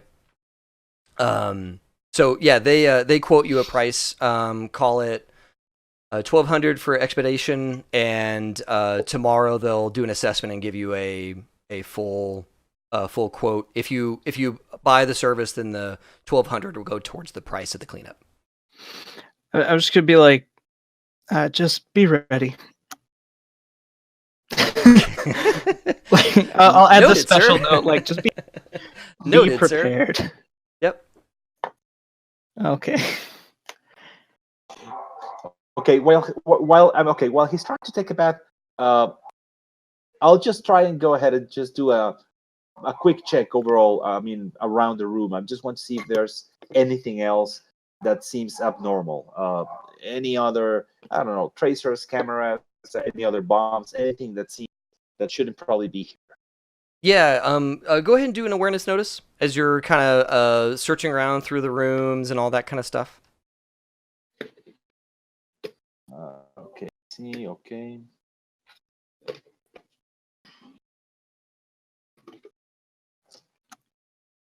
So that's 16. Okay. So yeah, while he's taking a shower, you're kind of looking around. some of his cabinets are full of camping gear, like life vests and things like that. And like, so he's, as you see this, there's like a bunch of life vests in here. You pull those out, and then in the next cabinet, there's like bedding and sleeping bags and all kinds of stuff. So you kind of take a little while to just get all this weird camping stuff out of all of his cabinets and drawers. But yeah, you get him cleaned up. Got it. Now, so in this case, Trace, summer camp, does it ring any bells? I haven't heard of anything about summer camp. Well, I mean, I went a few times, but I was long. As a joke, mate. I'm just playing. I have no idea. Man, no. So okay, I'll probably just wait for Dr. Weiss to come back just to see if this whole summer camp thing, if it rings any bells, especially related to the bozos. Yeah. Weiss, you get all cleaned up, and you have I'm gonna assume a spare change of clothes here because your original clothes are probably junked at this point. So yeah, you get Those your are expensive. yeah, your high fashion clothes. Yeah. Yeah, but you get Both whatever. equally expensive seconds of work clothes. That's right. Yeah, you get those all doffed, and yeah, you're cleaned up and good to go. Probably 30 minutes later, 20 minutes later after everything. Just a good 5 minutes just to cry. Oh, okay. Yeah, definitely.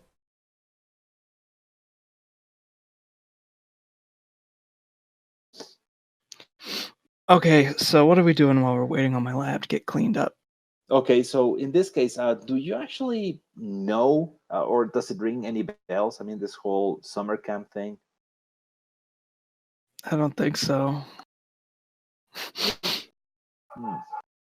Just Pepper Pants being a weird, obsessive bozo. Yeah, pretty typical for Mr. Pants. This is they have kind of a reputation for killing people in weird, sadistic ways. So a bomb buried into a s'more is probably kind of like right up Mr. Pepper Pants' alley, whereas another bozo might have a different sadistic way to try and get somebody killed. But yeah, there's not like a part of your past or anything like that really links you to summer camp. I probably expressly avoided summer camps. It seems I can't imagine you unsanitary. going. Maybe you did go to a summer camp once and it was a terrible experience. Yeah. You're like, oh, never again am I going to a summer camp. They ran out of hand sanitizer on them. That's right. While I talk, it's late, but I figure my people are up. I want to call the guy that I get gigs from every now and then and ask him if he knows anything about this online. Any reputation about it at all, anything about it whatsoever. Have you ever been there? Is that someplace meet people hang out? Oh, gotcha. Yeah, you call him up and ask about this online bar in cyberspace, and he doesn't know it. It's not his scene. So he says, "Well, Francis, do you know anybody that might know anything about it?" I have a runner friend. I'll ask him. Cool. Let him know it's for me, and if he needs something, we're good. Okay. Yeah, I'll put thanks, a feeler Francis. out. You bet. All right. Thanks, mate. Rich, I made a few. I can't figure nothing out, but about this place you got. But I did talk to a friend who's going to talk to a friend, so we can find something out. But I'll let you know. Okay, thanks, man. No, definitely. Yeah. I really want to go to the meeting, but I'd rather be prepared. So in this case, I'm assuming I don't have a ton of experience in cyberspace, or how familiar are we with it? I mean, how frequently do we go in? Yeah, I mean, so going to cyberspace, anybody can get there. You need a deck, and you can either put on visors and all that kind of stuff, or you can jack in, and with an implant. Excuse me, with an implant you can jack in directly. But otherwise, you can put on visors and have the gloves and go there virtually. And so you're able to get there a couple of different ways.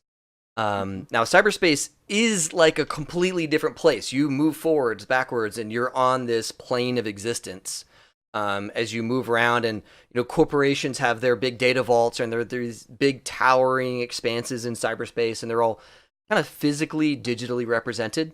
Very Ready Player Yeah, One, yeah. yeah. Very Ready Player One. Very like, very Tron.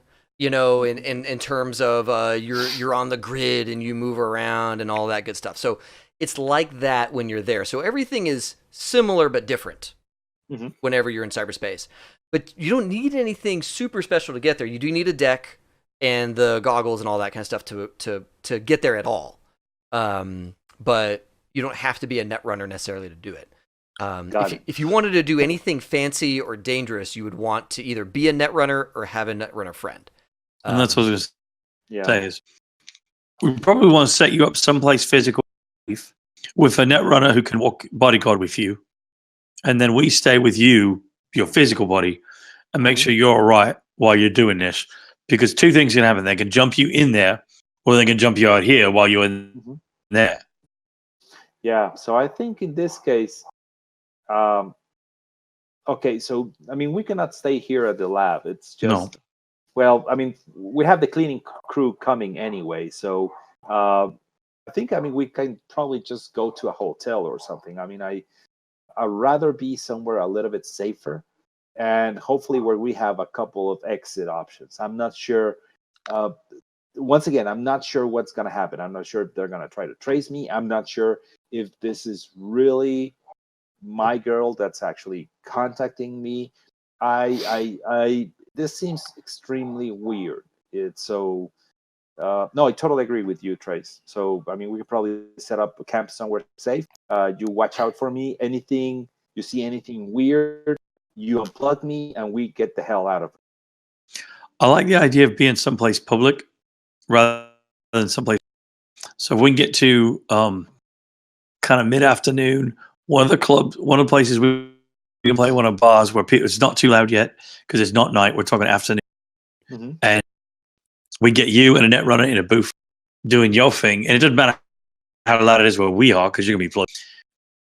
And then I can be in my place with my people and make sure that if we have any trouble and we got a rumble, and that way you're covered meat-wise. And the doc can monitor you physically, make sure your vitals are okay, and give us as much information as we can, get through that. So what we need between now and then is a netrunner, the equipment to hook you up, which he or she, and then kind of one of my place. I mean, hell, we could go back to Violent Femmes. It's a perfect place in the middle of the day. But it's just drinking and eat that much. So what you think, Vice? I think we need a really good netrunner. And then a lot of our worries just go away. Well, I suggest if they're a good netrunner, there's if a you lot don't mind working, don't have to worry about. If you can work on that, he's going to need some rest because he's going to be mental all day tomorrow. Yeah. So we need to put you down so we can get a hotel, or we can go back to my place, which is semi-private. Most people, it's off grid as much as anything can be because I don't want people to know. It's under my real name, which most people don't even know. So it's modest, but it's at least a place you can crash. And you can get our phone, Vice, and figure out how we can get a netrunner. Agreed? Sure. Agreed. Now, do you think it's safe if we leave the Arisaka trunk at your place? No. Would you mind? I don't think it's safe, but I don't know what else to do. Unless we just stick it in a car and park the car back in the digit garage. But I mean, we need that, right? We've got to figure out what to do with it. In and of itself, it's I think valuable. we should show whatever's in there to a netrunner. Because if it's a computer, they might It's- know more about it than we do. Then we take it with us. Okay, I totally agree. So It's kind of like two birds, one stone. You hire one guy to do both. agree. So Right. you have your guys looking for a net runner. So let me probably go ahead and get a hold of my family. Let me see if they know someone, and just I mean, let's see if we can actually find someone that's actually worth the money. Right, but then you need to switch off and get rest. Yeah, no, not a problem. Okay, I'll Alright. just make a couple of quick phone calls. We can, get somewhere that smells less like a candy store. Yeah. Right. Now, Snitch, you do know it's pretty late at night, so the only people who are up right now at the family are like, you know, the night guard and any guys that are up to some mischief. But you're like your mom, your you know, your main contacts are asleep right now. But you definitely can get a hold of people. I just want to give you a sense of. Okay, got it. Now if I just leave a message out for my mom, Oh yeah. it's like, okay, just get a hold of me as soon as you wake up. Yeah. Okay, so I'll probably just do that, and we can just go ahead and get some rest. All right. So, where are you guys gonna go? For now, to my place. Yes. Yeah, you guys lock up. Oh, real quick, Vice, before you leave, do you inspect the things that all got disconnected from your security system? Yeah, I'm gonna make sure everything's good because I have to set that all back up anyway. Yeah. Okay, so I'm gonna say it still takes you guys like another hour to get all that done because you have to trace down what he did to disconnect those things and fix it. Those were all, you know, physical connections he broke. So you go through and reconnect those wires and unscrew and unfuck whatever he fucked up. So you guys get all of that done. And now your place is back to the way it was, plus a giant mess in the middle. The C4, what do you do with that? Do you leave it where it's at, or do you take it somewhere else? If I take all the dangerous stuff together. If I could, I would maybe want to put that where I keep like more sensitive stuff, like things that I like, maybe light sensitive, sound sensitive, like chemicals and things, to where I know it's like it's not going to be messed with. Once I've like unhooked everything, and so it's just like dormant blocks of C4. Yeah, and I'll lock that stuff up. Yeah, cool. Yeah, you have a pharmaceuticals and chemical locker that is especially tough to get into, and you know, that's where you put all your what is it that knocks you out? Come on. Anesthetics. Yeah, your anesthetics and all that kind of stuff. All those things you do for your major surgeries, all that's over there. And you know, unpack it, clean it off a little bit, and put it in there. And I assume you take the detonators out of the block. Yeah, so you just have the clay everything. blocks. It's just a block. Like it's not going to do anything by itself. Right. Perfect. And then all the detonators will be stored like on the other side of the room. There you go. There you go. Just for peace of mind. Yeah, they're in like a bin. You just got bin detonators over there. I'll just locked in a drawer next to your pens and stuff. Okay, cool. Just making sure I understood where everything was at.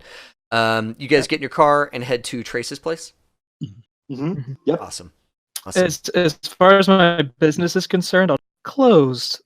Back open next week, maybe.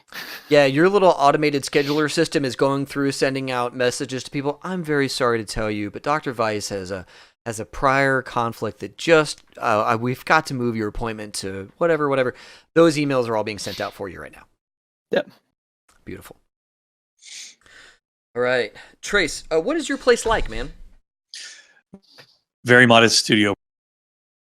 There's nothing in it, but I mean, very Spartan. You know, covered in old band records and stuff. The only thing he has of value is he has like a vinyl collection and several. But I mean, he doesn't spend his money on anything other than stuff to write music on and stuff to inspire him to write music. Beautiful. So it's just it's almost like he's ketchup in the fridge. You know, that's about it. Yeah, and that kind of place. The records are probably all new and old stuff, right? I Mhm. mean, you've probably got Yeah, he some didn't really discriminate good- against kinds. Yeah. He loves all kinds of music. That's awesome. Has a true depth appreciation. He didn't share that with anybody because he's punk rock, but he likes all of it. Loves everything. That's cool. That's very cool. Yeah. Yeah. So you guys are in there. Have they been to your place before? Probably because we're close friends, and he would let them into that circle. They know his real name, but they don't use it, but they know it, and they know where he is in case they have to go find him. Do you have a picture of your great grandfather up anywhere? Do you have him represented anywhere in your house? A very, very small picture There you go. on the desk with a couple of extra things. Him, he The liked. platinum single of "You're a Mean One, Mr. Grinch." Yeah. So just like maybe this big picture of Yeah. him, and if you don't know who it is, you wouldn't have any. Right. So and that's his thing. Yeah, but It's like he honors his old ancestry, but he doesn't like his current family at all. cool. Good Okay. stuff. So yeah, you guys filter in, and you guys are probably exhausted at this point. You've had a long day. So sleep comes very fast for you guys. Yeah. Is there anything you guys need to do before you pass out? Because your bodies are wanting to pass out pretty much as soon as you're in a safe place. Yeah. No. No, I'm okay. the check messages, but that's it. Yep. The only message I care about are the guys in the room. So Cool. Awesome. You guys all pass out.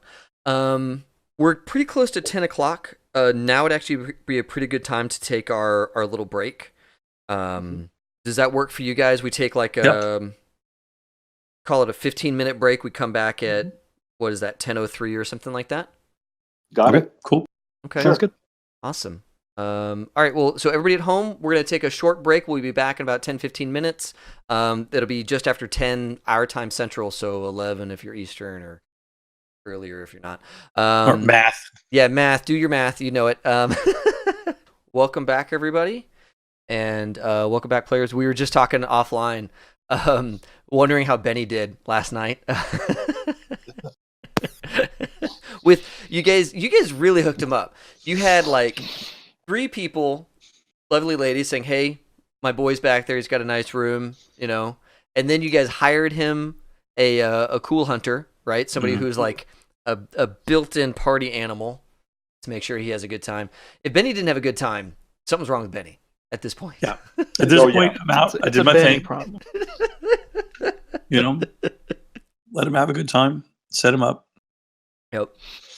I Tell him also thank you. promised to introduce him to the world of recreational drugs next time he sees me. So You did promise that. So you need to get your little drug factory back online so you can make good on that's that. on my list. That one's on my list, right next to whatever I'm cooking up for Mr. Pants. Yes. Pepper Pants needs to suffer. Real quick, when is your lunch with your mom? Okay. I got it. It was Friday. Didn't you say Friday? Okay. Yeah, I said Friday, so that means it's today's Wednesday. It's okay. So no, actually, this was Wednesday. So we are gonna wake up on Thursday. Yep. So it's gonna be the following day. Yep. So you're not booked. Say that again, Phil. You broke up. Not double booked. Right. You don't have a No, double no, book. And No, your I don't. and your rendezvous with Sarah 261, that's late night because you said give me 24 hours. So that's gonna be like Yeah. midnight tonight. Yeah. Is when you're going to meet So- up with her. So you guys are all passed out. You've had a crazy long day. Like Vice, you wake up and you know how like you haven't moved all night long, so the imprint of the stuff is in your face, right? Of whatever you've been laying on is like just in your like the folds of the sheets are just My not very expensive couch. it's like just yeah. Corduroy pattern. Oh, perfect. Just stripes down the side of your face. You wake up to several alerts on your phone. It is 8:15. You're incredibly exhausted, but your cleaning service is blowing you up. Yep. Saying, Dr. Weiss, we are here at the lab. There doesn't appear to be anybody here. Do you need us? We are still going to hit you with a trip charge, but if you don't let us, if you don't talk to us or let us in the next 20 minutes, you now have 5 minutes to go. We're going to go ahead and call this a no-show and go on to another job. So you're waking up to this alert of you're running out of time on your cleaning service. I'll call him, and now wait, when did we go to bed? At like 3 a.m. 3. Okay, so I should still have something in my system. Oh yeah, that's right. Because I took the extra dose as well, so I'm still I can actually return their phone call. That's right. So I'll just call him back and be like, yeah, just go ahead and get started, and I'll just unlock the door. Really. Cool. If I can do that, I'm assuming if everything's like all set.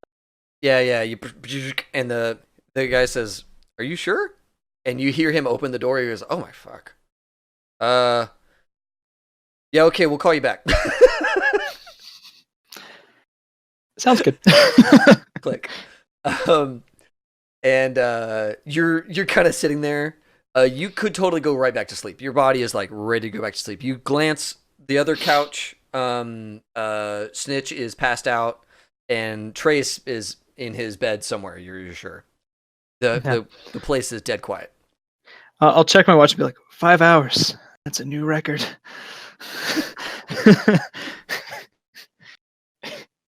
And I guess just read or something.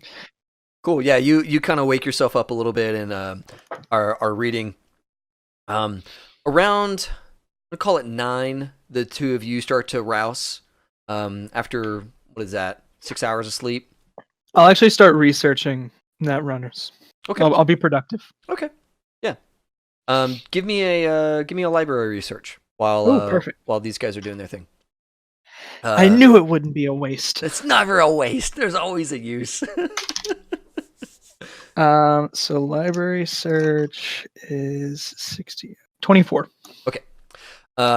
So you guys are both awake and like getting coffee, I assume. And you're doing this research, and there's a lot of different kinds of netrunners, and that's the first thing is kind of narrowing down the scope of, what you're looking for and the skill set that you want out of your netrunner. Grad school 101. Yeah. Okay. Cool. So yeah, exactly. So search engines. So you're trying to scope down to the type of netrunner you're looking for, but it seems like it would not be too tough to get an escort, right? To get a netrunner or bodyguard, basically, that would be with you and protect you while you did something. And they would put restrictions on saying, look, I will, protect you to this place. You're not allowed to do these 10 things, right? You're not allowed to try and kill someone. You're not allowed to try and hack something. You're not, I will protect you as long as you don't do something stupid. The moment you do something stupid, contract's null and void.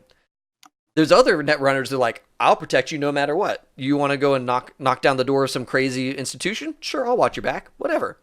So there's definitely a grade of bodyguard type netrunners you could get. Assuming you're still going the bodyguard route. Is there someone, because I had an idea. Is there someone who could maybe like pretend to be rich? Like we could watch in, but they could like clone his ID and go in? A mimic. Yeah. Yeah, they're a mimic. Absolutely. Because that would be even better. We don't even have to be there. All right, so you're working on this. You guys are starting to rouse. Rich, wake up. You'll find the toothbrushes to extras in the bathroom. Blue or pink, whichever one you want to use. I was about to say they're all pink. I'm getting downstairs. No, yeah, whatever. Yeah, I'm a free. I'm a happy guy. I'm getting coffee downstairs. The black stuff's good. Any extras suck, and the burritos are good. So I'm gonna get a few breakfast stuffs for us. But make yourself at home if you need anything. Does he drink coffee? Or Does Vice drink coffee? Probably too much. Okay. All right. I'll bring him one too. I'll be back in He bed. knows about caffeine. Yeah. But they got the good stuff for the hangover, and I'll bring it all up. But you get yourself cleaned up. All right, head downstairs. Cool. While you're in there in the kitchen getting all this stuff brewed up, you hear the a gentle knock at the door, and your cleaning lady lets herself in, and she, she gives you a nod and says, "Hello, Mr. Trace. Good to see you today." And she like shuts Good the morning, door Brenda. and starts. Just friends. Everybody's go. Okay. Yeah, no worries. Don't mind me. And she, cleaning. I imagine like probably a weekly service for Trace. He probably like does not. Right. Yeah. So, But he likes her better than he likes regular people. yeah. Oh, totally. You know? Totally. Yeah. She's very nice. But when you have customers, when you have guests over, she doesn't talk to you at all. She just does her Yeah. thing. Cool. Yeah. So you guys are kind of going through your morning routine, and it's funny, Schnitz, you get a lot of hygiene advice. I know.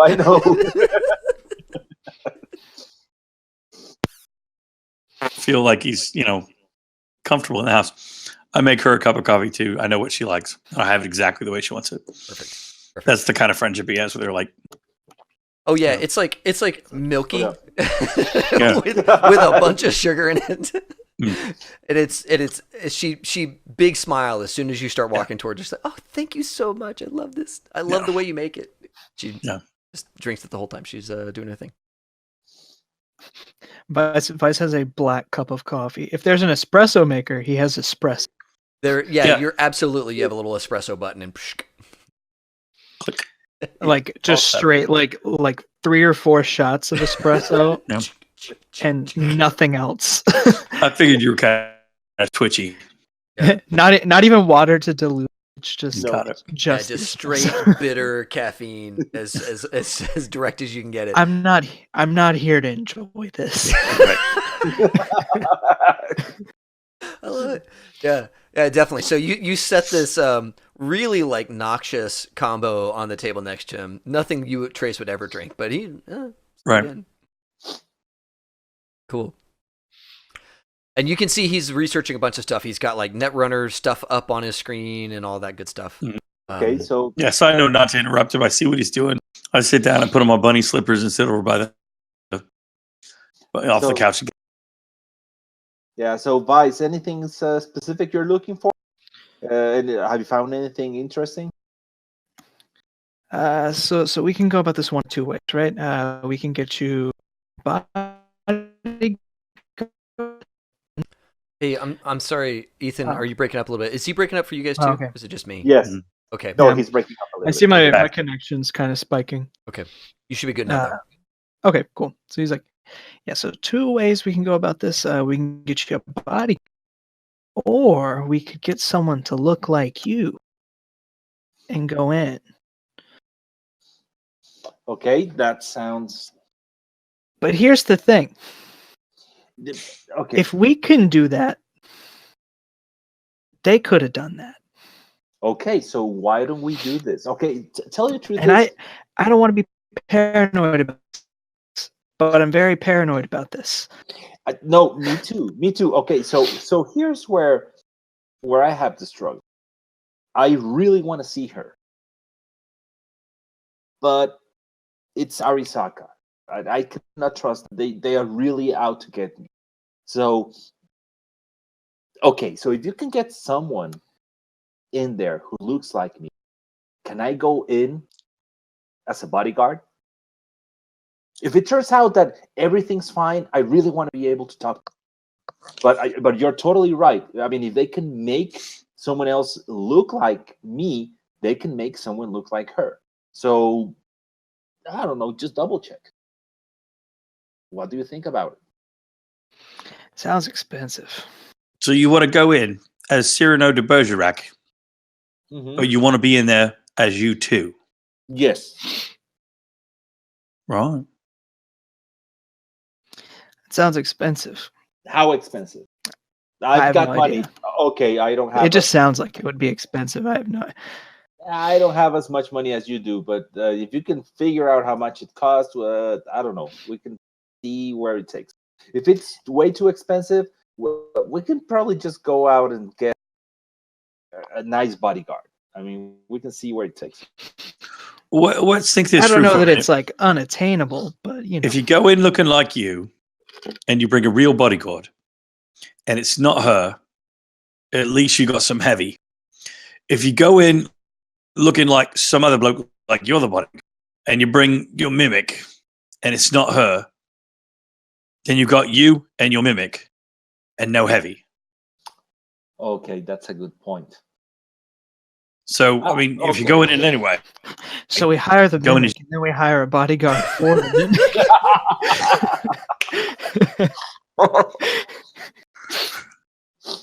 I'll just empty my bank account now. It's fine. no. Right, so first we're going to get a dog, and then we're going to get Scooby snacks. No, this is fucking great. So I get it. No, okay. Let's go with the bodyguard route. I understand the caution. It makes sense, mate. But at the same time, if we put too many layers on it, we're not going. You're not going to be able to know if it's her or not.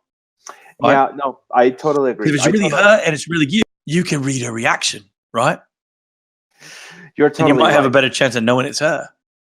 I mean, it's all in cyberspace. How much? Flirty kisses, kissy. You'll know whatever you'll think.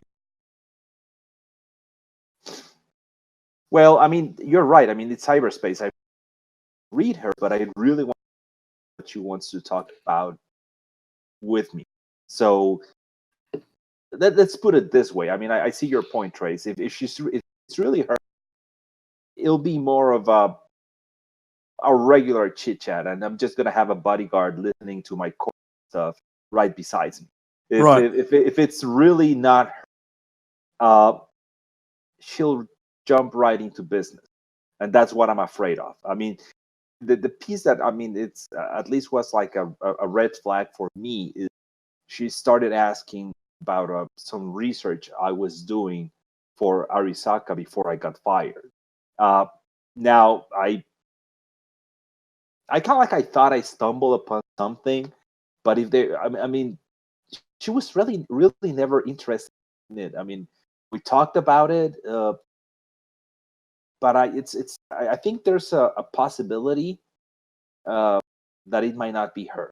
But you're totally right. Let's just, I don't know, Vice. If you can get us a good bodyguard, I think that'll do. That will do. And if you can just guys guard me while I'm inside, we should be fine. Yeah, we should be fine. My biggest concern in all this was when you were telling us about the experience you had with the smoke and the mirrors and the girl appeared. The first thing she did was touch you on your. I don't think that's something a corporation comes up with. Human contact, right? So if I'm trying to figure this whole thing out, I'm thinking if it was Arasaka, they'd be like, "Oh God, help me this minute!" You know, Princess Leia, Obi-Wan, help me. Instead, she made contact with you. She put her hand on your shoulder. She said, "How are you?" She talked, whatever she said, but it wasn't immediately a plea for danger, and that made me that set my mind at a little bit at ease. Just a little, but enough to say I think it's worth it. Agree. All right. Let's give it a shot. So sorry, Vice. I mean, it's we don't want to interrupt you. Just keep on looking for someone. I'll go ahead and just give my mother a call just to see how things are going. Sure. I mean, I can't do anything until my lab's clean, so I'm kind of on vacation. I like how the destruction of your lab means, I'm vacation / retirement, whichever comes first. Right. It's like a very stress glamorous vacation. in my hotel. It's like that vacation when you know you have a deadline that's like right after vacation, so you can't even enjoy it. It's vacation. Right. Yeah, exactly. Okay. So Snitch, you're gonna call your mother, and Trace, your buddy messages you saying that his Netrunner friend had some intel for you on the Chrome Wing. Okay. Is that through email or do I need to call him? Yeah, he messages you saying, "Hey, I got some information you were looking for. Give me a call." Okay. Situation. So let's do the mother call first, and then we'll Okay. do the your your. He wouldn't. Is he your manager, or is he like a? No, he's like a booker. Like he's a. Yeah. He used to book stuff for me. My manager's dead, but this guy used to work, and so he still every now and then gets me gigs when I feel like playing because I quit the band, I quit everything, but every now and then I'll still do solos. So I'm still on the edge of becoming an act again. And if I do, I'll get a manager through him or through me to hook him up. But he basically knows clubs. He goes to this club, goes to that club, and works with them. And the managers come to book different places. Perfect. Which is why I want to talk to him, because he would at least venues and know people who know venues, which would get me to this. Yeah. Okay, good. All right, so perfect. Thank you for that. And so let's go ahead and take care of our call to mom. Okay. Awesome. So you ring up, and she picks up on like the third ring, and you can hear in the background some sounds like she's outside, and she's kind of yelling at maybe some dogs or something like that, like "Get back inside! You get over here!" And then she goes, "Hey, Rich, baby, how are you?" Hey, Mom. No, everything's fine. It's everything okay? Oh yeah. The dog just got out again, so I had to go get him. Get over here. Okay. Great. So thank you, Mom. So it's everything set up for tomorrow? Oh yes. And I hope you're looking sharp tomorrow. I've got a little somebody I want you to meet. Oh yeah, definitely. Yeah, man. I'll be there and I looking. think you'll really like this one. She's very nice and really has a good trade, and I think you two will hit it off just fine. It's wow. Okay, no, definitely. You'll see. I'll look as sharp as if I worked at a corporation. It's okay. No, so it's by the way, Mom. Okay, so hey, by the way, thank you very much. Benny had a great time and he was very happy. The other. Oh, good. Is he with you? His mother was It's asking. no. Oh no. It's I think he went home straight home last night. Oh. Yeah, no, he was. I think he probably drank a bit way too much. He was very excited. Progress Okay. made. Okay. Well, I'll check in with Roberta and make sure that that he made it home okay. She called me, around 7 or so to make sure that that everything was okay. And I told her that no, he was with you and everything was okay. Okay, so okay, no, just let me know if everything happens or if he hasn't arrived. I'll make sure I just double check. Yeah. Would you do that for me? That would be great. Oh, definitely. And by the way, Mom, just another question. So Benny was really helpful. So now we have another job, and it's really in an area that's totally not my.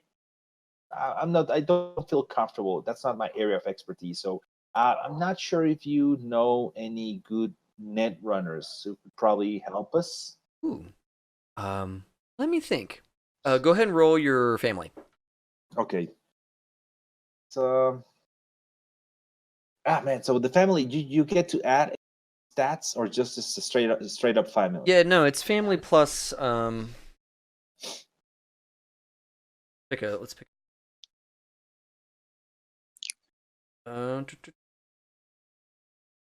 Empathy, maybe. yeah, I was thinking either empathy or like luck. Let's do empathy. Let's do empathy. Okay. So okay, got it. And we have that's a 15. Okay, 15. Awesome. So she says, "Well, there is Jolene. She is very good with computers. I don't know if she would be a net runner, but she isn't. She would know somebody. Okay. Okay. I could well, tell you what. Here's Jolene's number, and she just Okay. rattles off a phone number for you. Mm-hmm. Um, It's Okay, if you are okay, I'll just go ahead and give her a call. But thank you very much, ma'am. Yeah, of course. And let me know what you find out about Benny.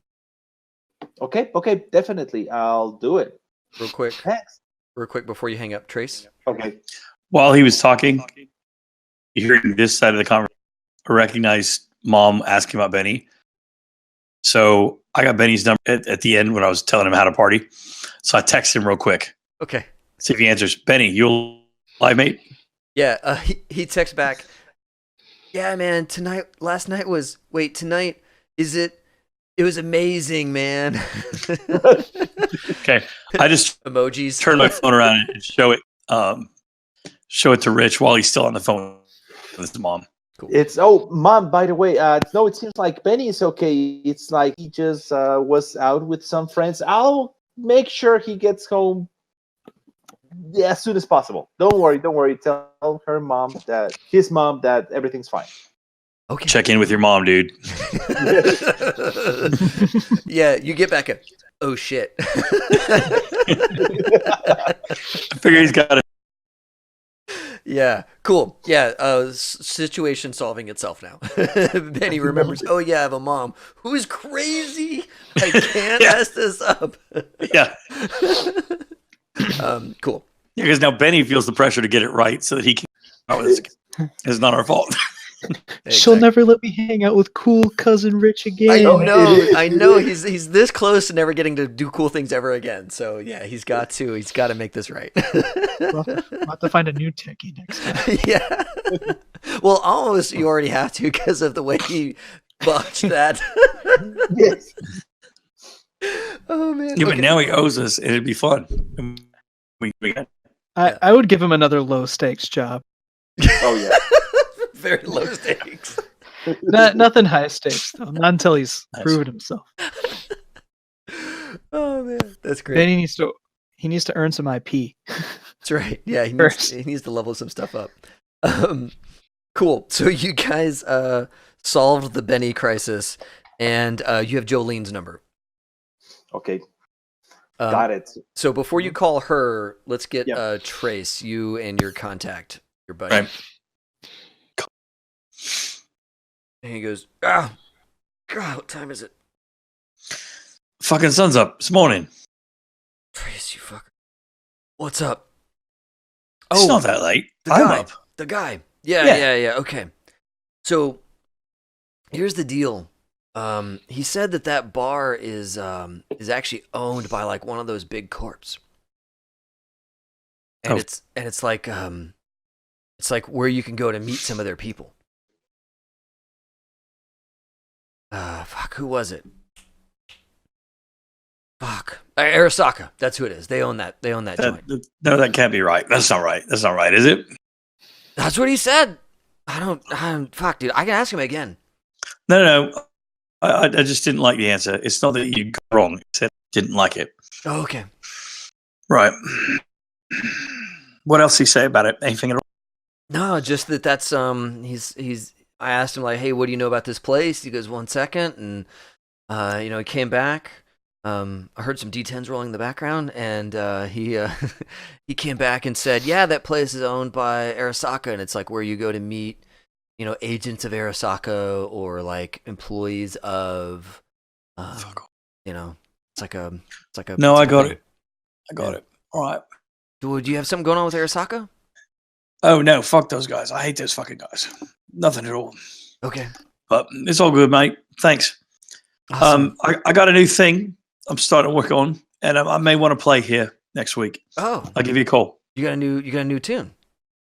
I do. I'm pretty proud of it. So I'll give you a call. Well, dude, we gotta get that All right. out there. I think so. All All right. right, I'm gonna start working for you right now. Is that all right? All right. Yeah. You're on.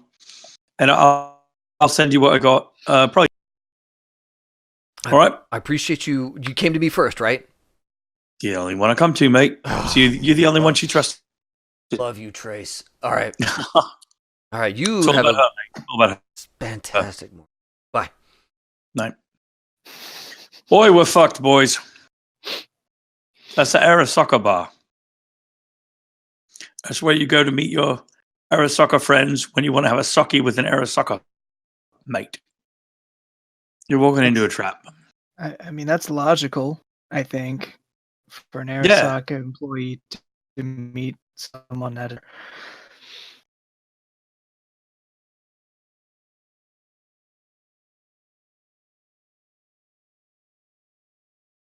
everybody there? I can't hear you. I'm guys. here. Okay. Rich, I think you Oh, Yeah, Yeah. sorry, I was on mute. So we really need this. We really need this guy to tell us if he can protect us inside the Arisaka. It's That's good. Yeah. yeah, I'm not sure. So I mean, from one side, it makes sense. Like Trace was mentioning. I mean, if she's an Arisaka employee, that's where she would be. But But on the other side, if there were Arasaka trying to snatch you again, it's like, oh, hey, come in, have a drink at our bar, fucking kidnap you. yeah, it's Because you know you die in the net, you die in real life. Your meat just switches off. I know. That's man. I don't So we like need a sending you good in somewhere I network. can't be there physically with you. No, so Vice, really, if you can help me find, okay, I want a really top notch bodyguard. I mean, see how much they cost. Now is a good joke for Henry VIII. Yeah, Now you can make that. We do need to find Henry VIII. I know that was a joke, but that's also very serious. Right. We do need 7th, and if he's named Henry VIII, that's all the better. it's That's a brand I trust. I know. Right. Those Henrys, great meat shields. So Well, mate. out of character, fun origin story for Henry VII. A couple of years ago, I went to some like medieval times type situation, Ren Fair, and they had this whole play on for about Henry VIII, but they misprinted the cups as Henry VII. And so now, whenever I have like a Henry the whatever situation, it's got to be Henry VII. Always the seventh. Yeah, always the 7th, never the 8th. Sorry, Yeah. back to the game. There's not a Henry VIII Netrunner, but there is definitely good bodyguards. Netrunners don't have like people names; they have Right. fun Netrunner names. So, Zoltron. yeah, exactly. It's going to be something like that. So yeah, you have a laundry list of that type of folk to go through. Would a bouncer, or not a bouncer, like a bodyguard type Netrunner be like so specialized they wouldn't be able to like identify tech as well? Or would they still be able to like maybe take a look at whatever's in that case and tell us what it is? So yeah, you could probably get a Netrunner that is clever in a couple of different disciplines. You don't know how recognizable this thing is. Like, this might be one of those things that every Netrunner is going to look at that and go, dude, whoa, or it could be like, oh, you have to really know your Arasaka super well to know what that thing is. And unfortunately, could I find an Arasaka specialist in that runner? Because that might be handy. Yeah, absolutely, you could. That might be a different person than your bodyguard. If you're going for a specialty, that's where you end up with divergent people. Is, oh, I need a specialty in this. I'm going to end up with a person who's very focused in this area and is very good at it, but they might not be able to accomplish other tasks for me. While he's working on that, I want to check on Soup and see if there's anything we can get update on his health. Yeah. Ooh, can I call people for that? Yeah. Would I have the tracking number in Soup Kitchen? Yeah, it's your order. So you just do like check the online order for getting Soup Kitchen alive. Yeah. Amazon Prime 2-day. Exactly. Nice. Exactly.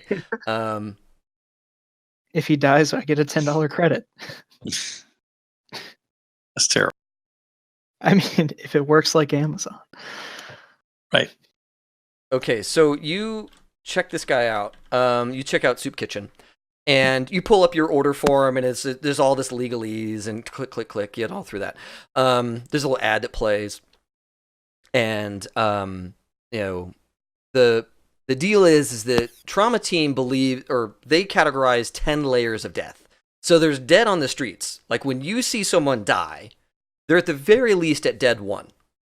They might go all the way to dead 10, and once they're at dead 10, trauma team says, "Sorry, man. They're in pieces. Yeah, ain't nothing happened." So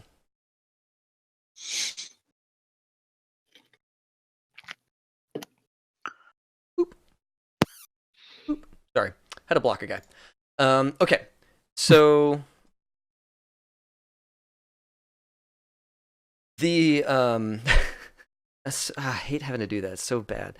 Anyways, so you guys are watching this report fill up, and it's giving all this detail. The round went through his rear shoulder blade, his back left shoulder blade, and out through his pectoral. So, they tell you, trajectory, estimate size of round was probably like a 30 cal or something like that, not quite a 50, but some specialty sniper round that can be silenced and all this kind of stuff is their guesstimate of the ballistics that was used on him, based on the trauma inside the body. He is stable. When he arrived, he was at death level 6, which is recoverable. So every minute you spend on the dirt before trauma team gets there is at least 2 extra levels of death. So they got there at 2 minutes and were already away with the guy, with Soup Kitchen. So he had about 6 levels of death in there. He is going to make it, but it's going to be about a week before he wakes up. They've given him a new lung from a lung bank. They weren't authorized to give him any kind of fancy or a body bank, I should say. He doesn't have any kind of like fancy cybernetic lung with shoulder piece and arm. He's getting all, human equivalent replacements for all of this stuff. But they assert he's gonna make it. Okay. But it'll be a while before he even wakes up. Right now he's in a medical coma, and they've got him on all kinds of immune system blockers and all that kind of stuff, so that the organs they put in him have time to graft and take before his body has a chance to reject. And so they've got all these treatments in there to make his body accept those new lungs and all that kind of stuff. And for the time being, he's going to stay in a medical coma. So, well, that's good. Good on you guys. You saved fucking Soup Kitchen's life. All right. Good stuff. He owes me at least 1 glass of wine, I think. Yeah. Probably a bit more than that. But at least 1 glass of wine. Please. But at the same time, we're the ones who brought him the bullet. So That's true. So at least 1. I think we're breaking even here. We got him killed. We got him unkilled. Well, officially, he asked for the crate, so That's we true. didn't got him killed. He got him killed. Okay, exactly. Yeah. I'm seeing the dynamic. I like the layers of blame. Fucking corporate. So this is the blame game. Oh, you only get that kind of quality blame game from living in a corp, That's right. Being raised by a corp from birth. Oh man, yeah. So good news for Soup Kitchen. Good news for Mom and Benny. If we make it to next week, we're all right. Me that glass of wine. You guys are trending up. This is you're gonna be fine. There's no problems now. We only thought we left a trail of bodies. We did. We left a trail of half bodies and just drunken, stoned people. It's fine. And to tell you, 1 body. Well, no. Okay, Henry VII was inspiration. It's I can see Henry VII as the source of a new hit song. So I would not even count it as a dead body. That's true. He's not dead. He lived. Rock and roll lives forever. That's right. You're right. So technically, 0 dead. That's right. Just make sure it is a hit, and that's it. Right. Somehow we're not in the red, we're in the black. I got it. It's That is some corporate level moral negotiation. Henry VII lives on, man. He lives on in song. Yeah. His spirit He's will technically soar. not even dead. Yeah, once again. At this point, he's basically alive. forever. Well, you got He's you got better than alive. Now hold on, Trace. You've written the song. It's in your heart, but you haven't laid it down yet. You haven't recorded it yet. So no one else has heard it other than the people that were in the Violent Femmes when you were kind of tootling away on it. When I was tiddling, yeah. Yeah, when you put it together, people kind of know what to expect from it, but still, it only lives in your head right now. Well, It's got to become the #1 single. Billboard's Top 100. And then we can count Henry VII as alive. Nice. That's a pretty hard bar, Trace. Vice is really setting you up for measured expectations. Nice. So, I mean, honestly, he probably ought to put some. So while they're tracking down and going, I'm going to stay at the apartment and put things down and lock it down and send it over to Francis. Okay. It's called Henry on a Friday night. Beautiful. Yeah. Awesome. So yeah, you get to work laying this down, recording, getting vocals, getting your second layer of vocals, getting your harmonies in there. And you put forth basically a couple hours worth of work because, well, how much time are you dedicating to it today on this? They can pick up the Netrunner and do the interview because there's nothing about me that's going to be a part of that negotiation that's going to make a big difference. Yep. So, and it does matter to him because it really is kind of his driving core thing is he wants to turn his experience on the street into art that makes a difference. So, and I don't know if you remember, I actually wrote a few notes when we did it and he rolled a 24. So he's going to put all that in for the rest of the day. I heard he already has all that. I heard you had was it like a 30 something? Oh yeah, I rolled. Yes, that's correct. Sorry, I had written down that, but then I forgot to add the other stat in, which was a 10. So it's a 34. Perfect. Because I forgot that we had to add both stats or add the roll and the thing and the thing. Just a second. Yeah. Sorry, folks. He's got the plague and is dying, but still playing this game. Right. So he's good when they go and interview Trace doesn't have any expertise that would add to that conversation. It'd just be another distraction. So he's going to spend the rest of his day working on that and then come to the bar to meet them at the bar around 10ish. That way I'm there setting up. I kind of have my people going. I'll start a show. And that way they'll be doing their net in the middle of a crowd that I'll be in. So that if there's ever a problem, I'm able to react to it and use the crowd to basically defend. Yeah. Like summon my horde, so to speak, over 2 hours while they're getting ready. Beautiful. Start a mosh pit on top of the. Oh yeah, Yes. no, exactly. Well, dude, and this is what rockers do, man. They get a crowd, and that crowd is kind of its own shield, which is beautiful. So tell you what, give me during the day and talk about a newer song and all that stuff. The better I can really fill the club. Yeah. So give me a D10, probably a D10 plus 2. I want to see like how many hours he's able to commit to this is like just straight work. Like, can he grind the whole thing? Oh, you know what? Actually, let's do his cool, because your cool is kind of your mental acuity to focus and really like bull through on something. So do like a D10 plus cool, and let's see how much of his time he's able to dedicate to this thing. 17. Beautiful. Okay, cool.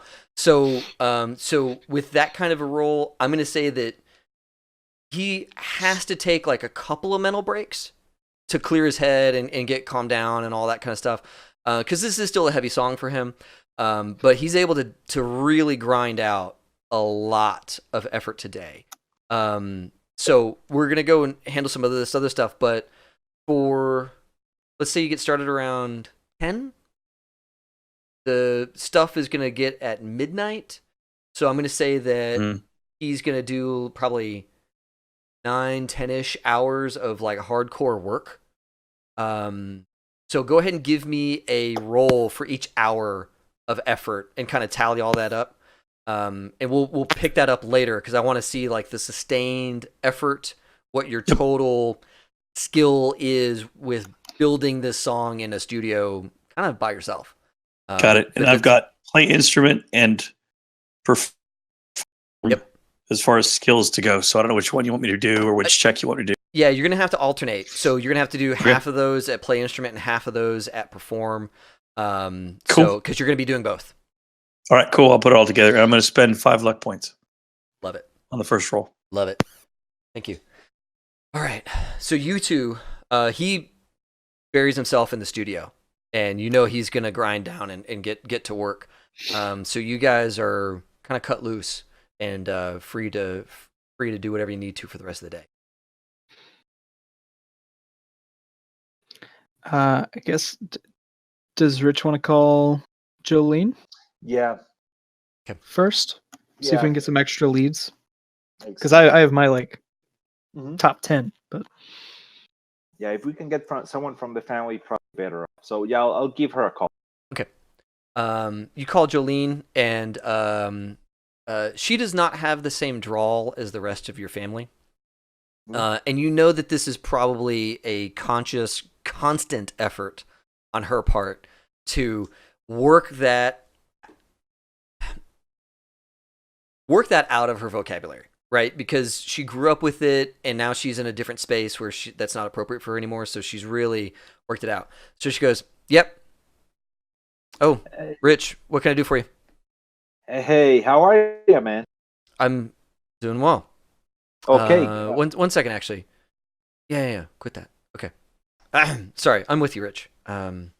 It's hey. So no, it's I was chatting with mom, and so I have a situation here, and she told me that you were the best and you could really help me.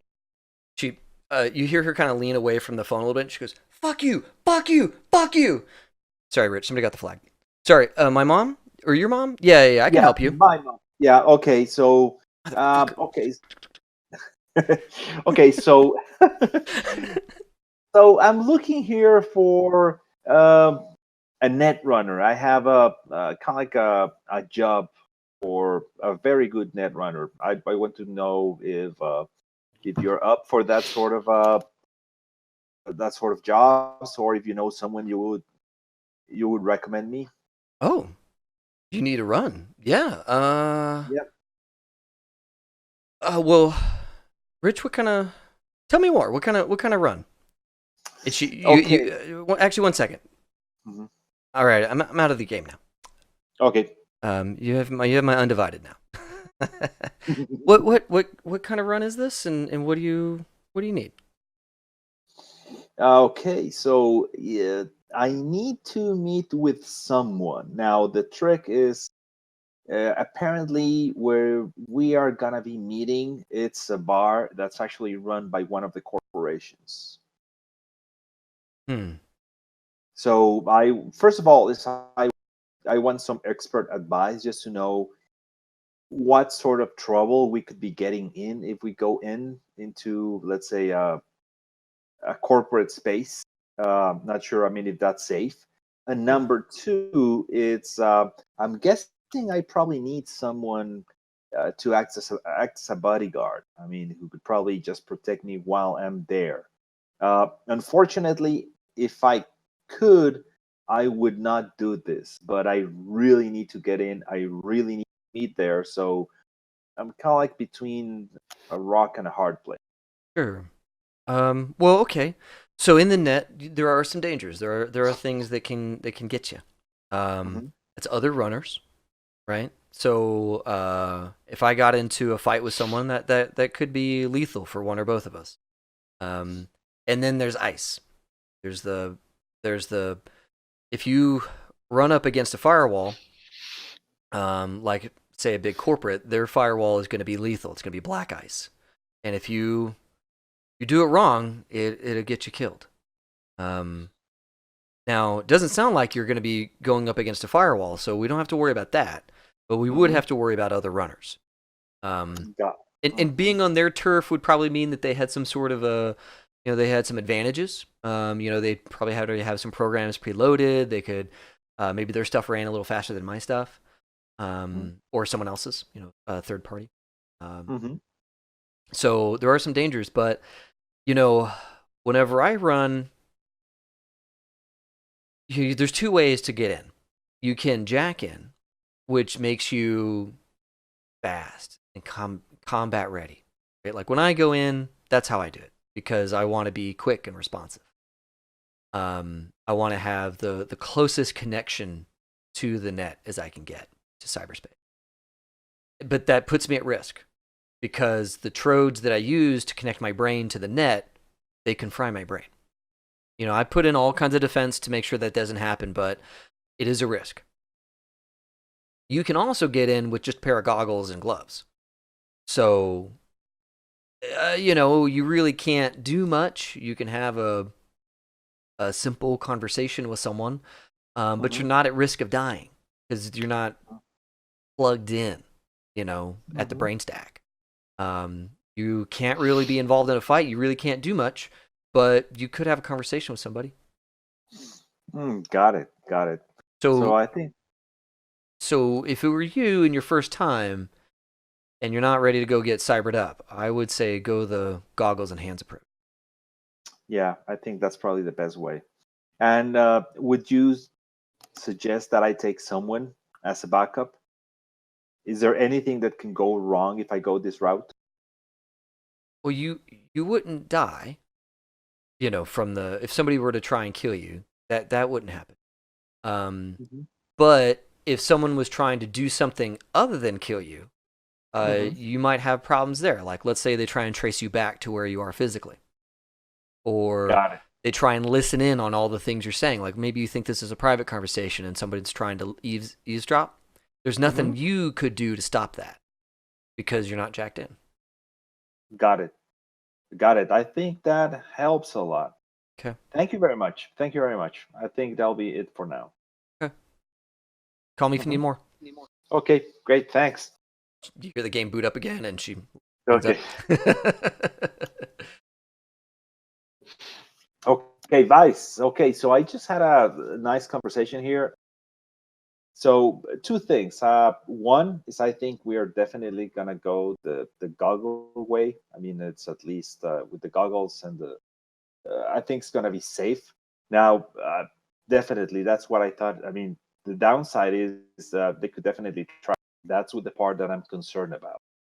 I'm not sure if they are trying to get something out of me, making me believe that this is a safe conversation, or they could just be tracking us. So I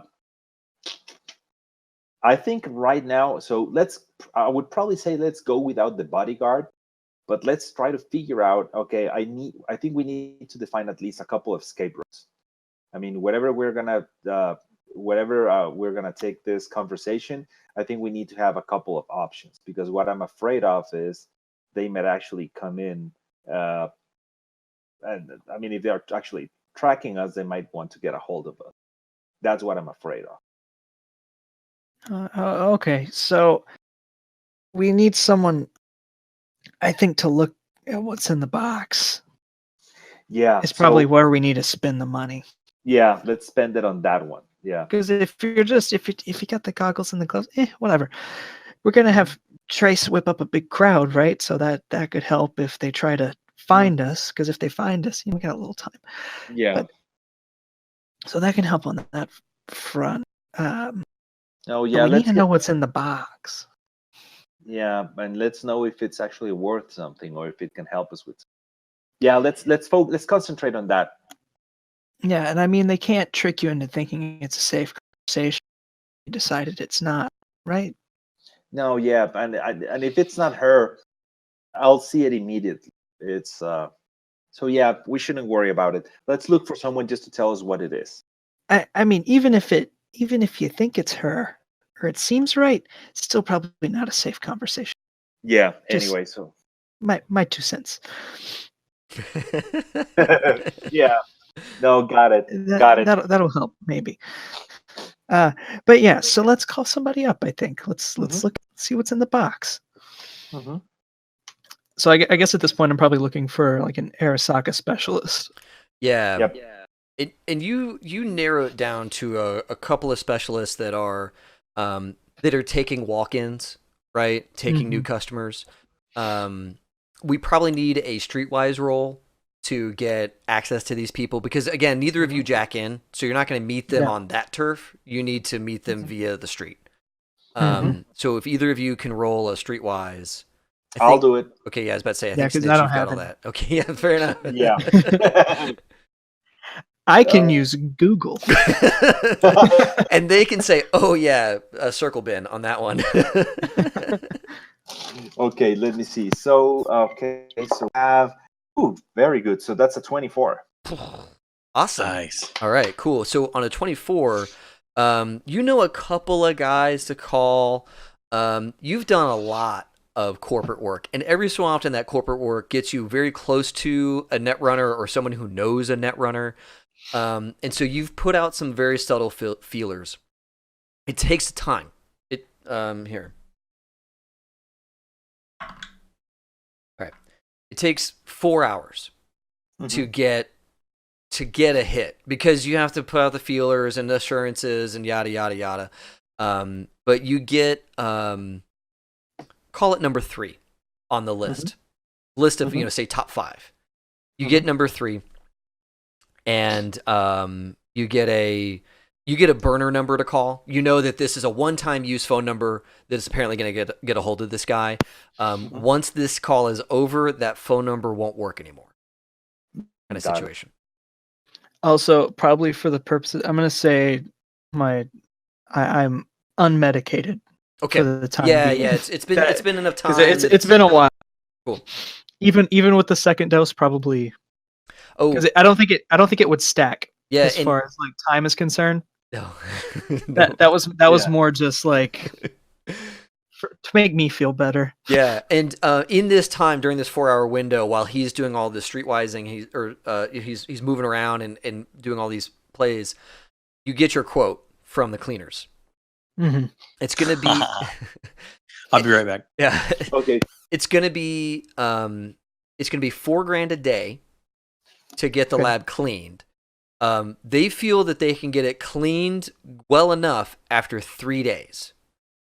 If you want them to spend an extra day to do a full top to bottom sterilization of everything, so that it's 100% certain, then that'd be an extra, $400. So your option is 12 to, what is that? 12 to 16. Okay. 1,600 or 16,000? Yeah, 1,600. My apologies. Okay, 1,600. That's fine. Wait. No. I'm confusing myself. $4,000.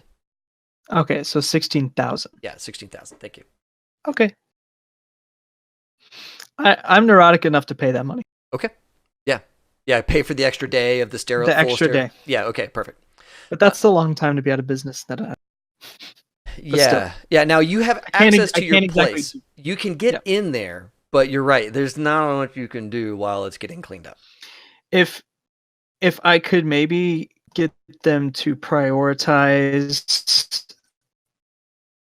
chemical station first. Oh. Yeah, with that kind of instruction, he said, okay, I can get your, he verifies with you the chemical station is on the east side, yada, yada, yada. He verifies what that means, and he can get that clean in 2 days. Okay, yeah, so if they'll get that done first, I'll pay them for the 4 days. Okay. But if they can get that done so I can at least start getting back to work and getting some stuff going. Yep.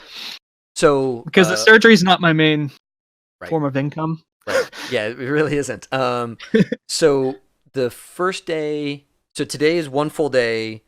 That's Thursday. Friday is the second day. You're in business Friday night. So Friday night. Yeah, quitting time on Friday. He says by end of business day, we're gonna have this done. So at 5, 6 o'clock, say that it takes some time. That's normally when I get cooking anyway. It's like a Friday night to a Sunday morning kind of deal. Yeah, there you go.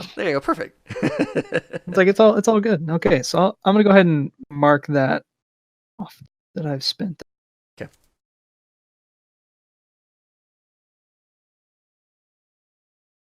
But I really need to put some money into making some money because I can Mhm. pretty much double whatever I spend.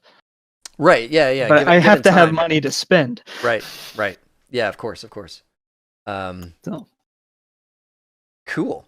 Do you anything else you're working on while he's doing all this stuff? So that was probably the first couple of hours when you get all that stuff sorted out. Anything else that Vice is working on while Snitch is working his stuff? no, he's probably good. He doesn't have much to do. Okay. All of his stuff that he does is like Is out of currently very commission dirty right now. Yeah. Okay. So If anything, he'll just continue working on whatever he was working on at the club the night before, like recipes, maybe looking at some new lab gear. sure. Yeah, I mean, Just making picture drugs is stuff. tough. It's really tough. You have to do all this formula stuff. You have to do experiment design to validate that it's working and all these things. So there's plenty of work for him to do, just in the whole pharmacy side of things. Yeah, he'll probably send out a few feelers for like people who have bought larger amounts before as well. Yep. To maybe set up something for like end of next week. Okay. Or even beginning of next week to kind of get some stuff moving. Okay. Yeah, and Rich can help you with that sometimes. Yeah. I remember you guys had talked about Rich helping you fence some stuff in the past. So yeah, so I'll maybe ask Rich is not busy. Yeah, cool. To help with that. Yeah, you have a little note there. Hey, follow up with Rich so I can sell a bunch of this stuff I need to make. Yeah, because I need to move like $40K worth of product next week, like by Monday. That's right. Okay, cool. So all good there. All right. So yeah, let's get forward to your conversation with the Netrunner. Oh, this Netrunner's name is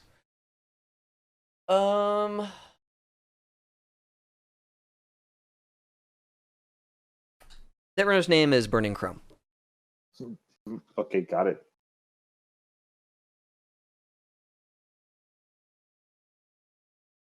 Got it. Oh, just give him a call. It's like, hey man, what's up? Hey, this is Chrome. You can tell his voice is modulated, and all of that. Like, it's immediately apparent that this is a digital recreation of a voice of a different person. Just so it's obvious. Yeah. Okay. Okay. It says, yeah, I heard you were looking for somebody. Are you Rich? I'm Rich. Yep, it's me. We're looking for some sort of a specialist. We have some hot tech from Arisaka here, and we really need an expert here to take a look at it and tell us what it is. It's we've never seen anything like this, so we were wondering if you were up for the job. Yeah, I can take a look, appraise this stuff. Is it a hardware, software? Is it computer parts? What are you looking at? It's hardware. It's okay. So I guess it's probably it's a computer. It's well, I really can't describe it. You would probably have to see it, and I can give you some specifics about what I saw it could do, but I really can't tell you anything else. It's really how big is totally new.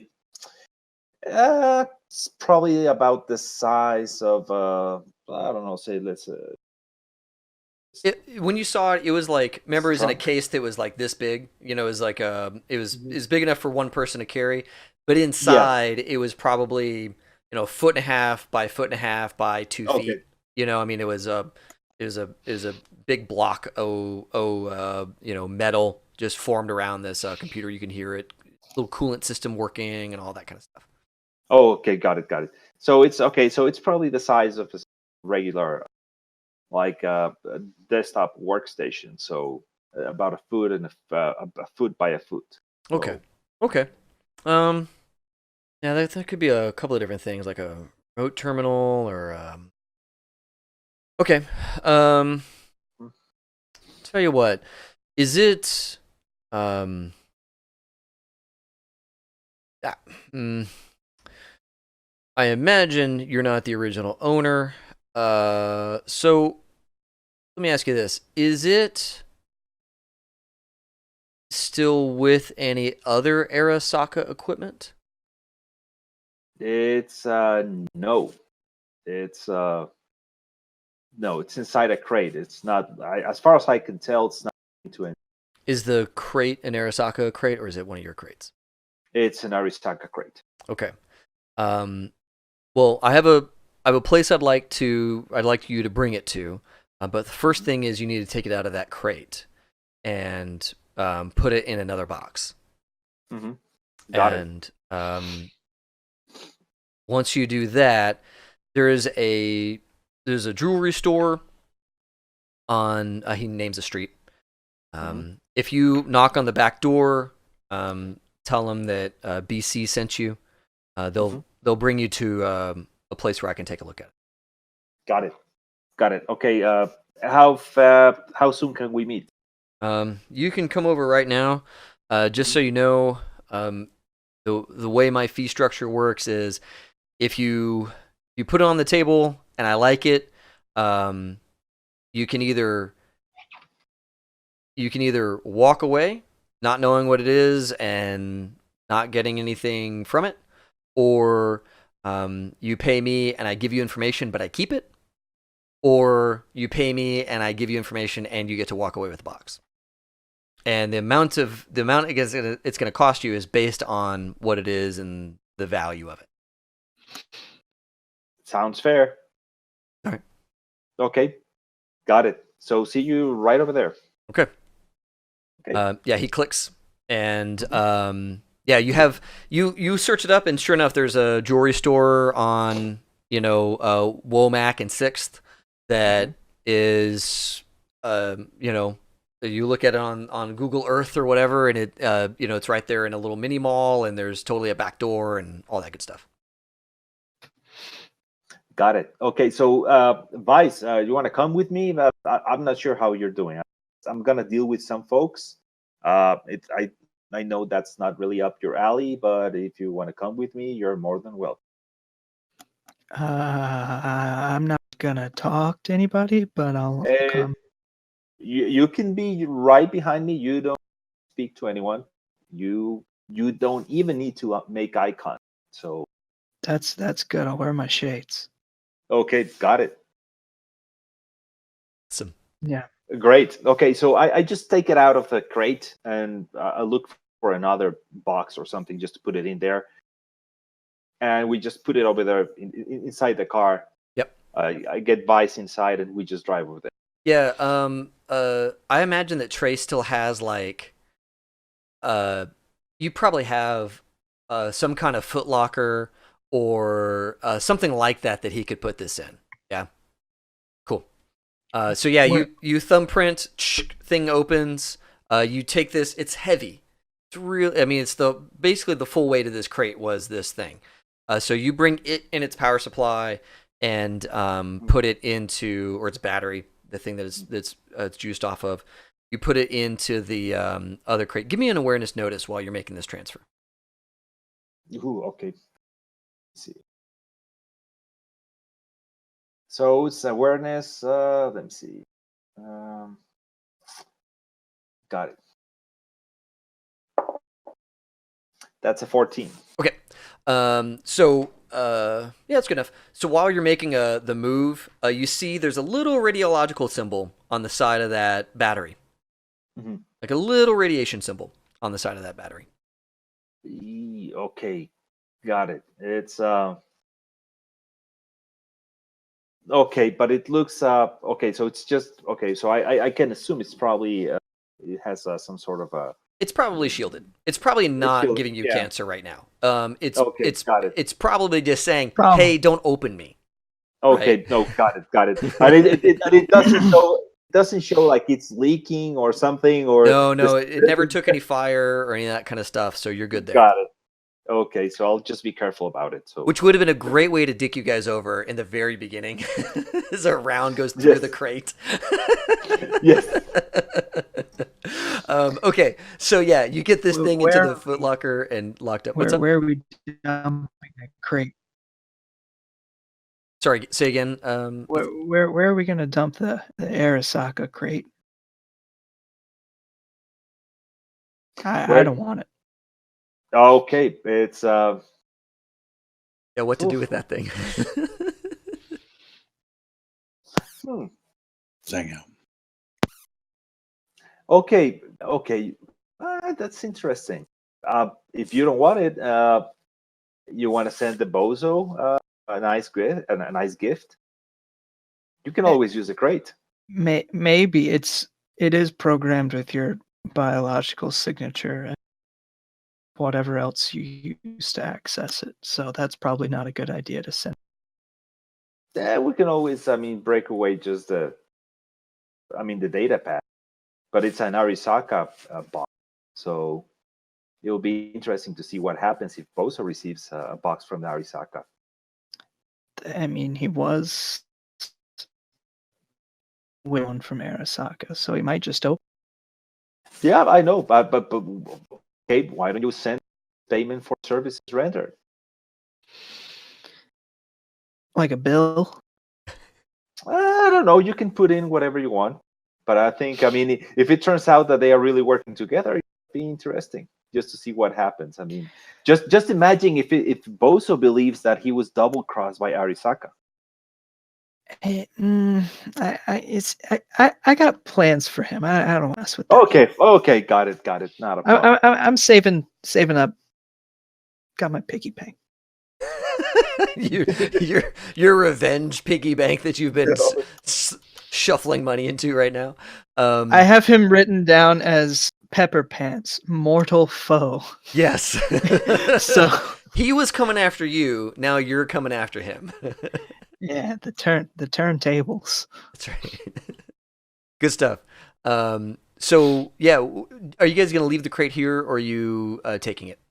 No, I'm just gonna put it inside the car, and we'll figure it out. I'll figure out what I do with it. Probably I'll just take a couple of I don't know, like those black plastic bags. I'm gonna take just a couple to cover it. Sure. I'll figure out what I do with it. I'll try to find something creative. Yeah. You guys wrap it in like trash bags or whatever. Get it into the car. You've got the Foot Locker right next to it, and you guys are all loaded up, ready to go. Got it. So we just head straight over there to meet the hacker. The Netrunner. Awesome. So you guys pile in the car, take off, and Vice, you're in the front seat, passenger seat, and Rich, you kind of check your rearview mirror, just every so often, just being a good driver. And after your second glance, you realize that Susan 261 is in the back seat, just quietly looking out the window while you guys drive along.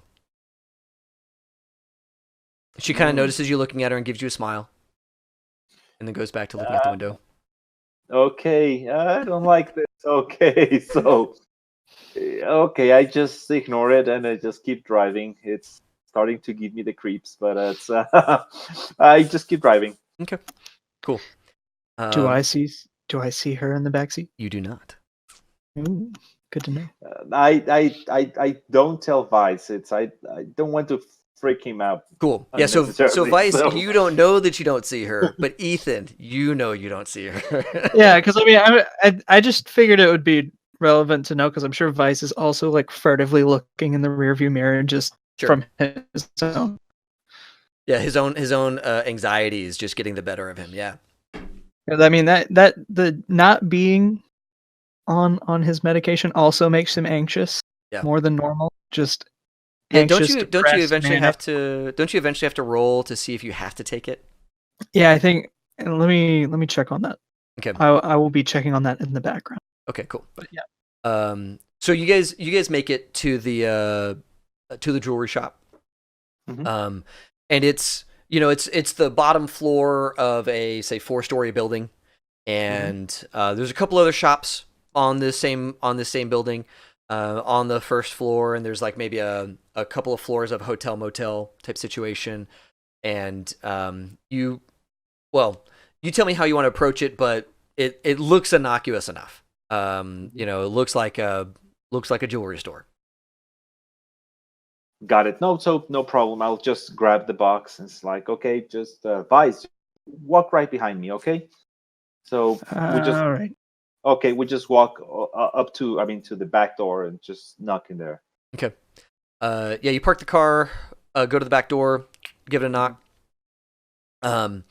This tall, thin black guy with spectacles and like a short haircut opens the door. He's wearing an apron, like a leather apron, you know, like a worker apron, not a chef apron or a cook's apron. And so he's wearing this leather apron, and he's got a little loop over his glasses, one of those super magnifying glasses. And he kind of takes a look at you guys and lifts up his shades. Can I help you? Yeah, my name is Rick. I have an appointment. Well, appointments are through the front.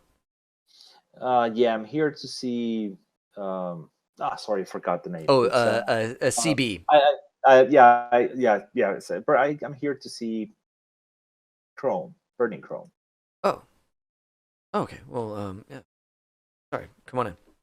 Okay. And he opens the door for you guys to come in, and he kind of gestures towards a thin wooden door off to the side in his back shop area.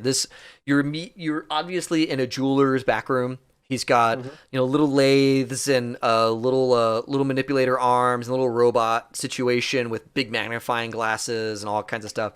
This is clearly his little workshop, and there's cameras everywhere in here, like obvious, like they're placed so that you immediately see them kind of idea. It's not like we're hidden surveilling you. It's like, no, we want you to know you're being looked at, so stop. Get out of this room, stop trying to steal from me, kind of situation. So go ahead. So as far as the addiction goes, I have to roll under my cool each hour to Right. keep from being compelled to take another dose. So I went ahead and rolled for the first hour, so I'm good. Okay, good. I'm good for another hour. He doesn't like it, but he's Yeah, he fights it. He doesn't want to be addicted. You know, he wants to hold off. He's like I like my non cool times. Non-medicated self. Yeah. So yeah, he indicates to this other door, off to the side. There's a little keypad, not a keypad, but like a card swipe thing with the red bar across it, and you head over that way, and you see him swipe his card on another keypad by him, and it unlocks that door for you. And he says, "CB, I'll see you through there." Okay, thanks. Yeah, you're welcome. So, and you hear everything lock up behind you, like that big door he opened into the back alley, that locks. There's a mag lock up there. And this door that he unlocked for you, there's that keypad, but it's really like a really thin wooden, like a hollow wooden door, like it would take a firm kick to get through this thing. And so you open that, and it is a small room. There's nobody in it. There's a card table on it, and there's a couple of cameras, and there's this contraption kind of folded up into the ceiling. You can see there's some metal bars, and looks like there's a closed a metallic hand up there. And when you walk in, you hear CB's voice again, that same modulated voice saying, "Welcome, Rich. Thank you for coming to my office. I'm sorry I couldn't be there in person, but I find this to be the most appropriate way of inspecting new items." it's okay. I'm okay with it. Where do you want me to put it? Go ahead and set your crate down and take it out and put it on the table if you could. Okay, so just go ahead and do that. I just take it out of the box and put it over the table. All right, thank you. and you see the arm kind of and then lowers itself down. It's got a bunch of different reticulation points, so it's very flexible. And the hand opens up, and there's a camera inside the hand, and it just does a sweep around the whole thing. He says, "Well, it's definitely trying to reach out to somebody, but it's not able to do that in here." And you see the camera go low and kind of look along the bottom edge. It spends some time on the radiological battery situation. Mm-hmm. It says, "Did you turn the whole thing over for me?" And he lifts the hand up out of Sure. the way. Okay, sure. Okay. Yeah, he inspects that side as well, and one of the fingers falls away in a little tool, and it drills, or it pulls screws up out of the bottom of this case, and you see the little screws that it captures gets slotted up into the finger, like loaded into the finger like rounds, as it just sits there and drills out the bottom of this thing. And then another couple of fingers plop down, little suction cups pull the bottom of this thing off. Let's see if this guy is worth his salt. Yeah, okay. The hand kind of pulls the bottom plate off and sets it against the case and looks back inside. Huh. Well, Mr. Rich, I would very much like to take this off your hands. Okay, so okay.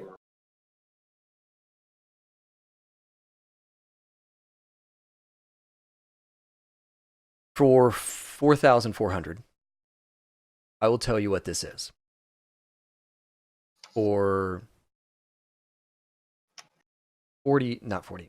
He says for 10 times that, I'll let you walk away with it. Whoa.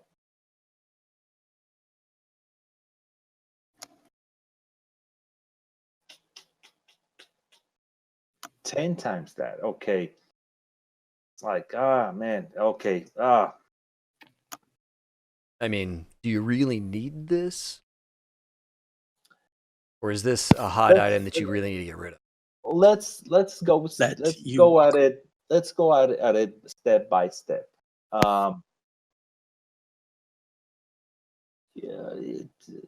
First, let me know what it is, and then we can negotiate. I mean, whether I keep it or I let you keep it. Don't keep it. I would. He says, I will tell you that this is worth the prices I'm quoting to you, but I can't tell you what it is. You need to make. Okay, can I try to just make a persuasion? Say, well, yeah. You do a fast talk or something like that. I have persuasion and fast. Let's do persuasion. Let's see if you can talk this guy into letting you know what it is at the 4K price. Okay, so it's what I tell him. Let me see.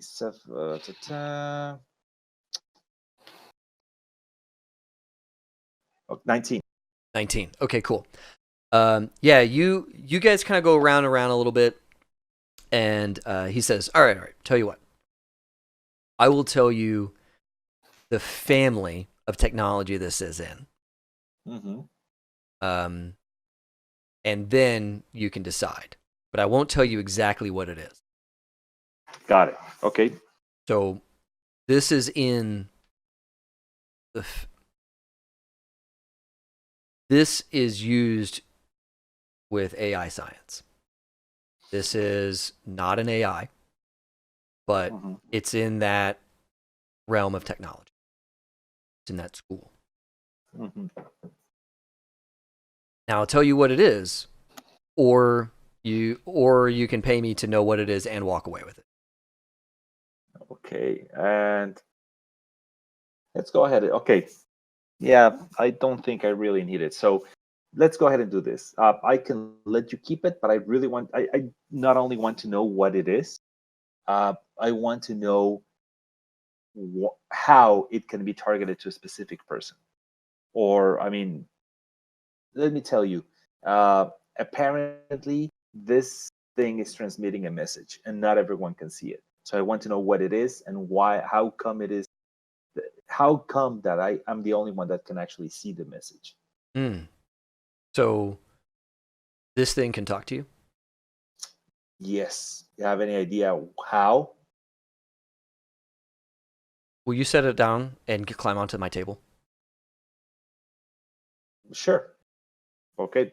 I just climb into the table. Okay, cool. Yeah, you move it out of the way, and that same ocular hand peers down and starts looking at you, right? And it moves up and down your body, and then it spends a whole lot of time around your head, just very slowly going through.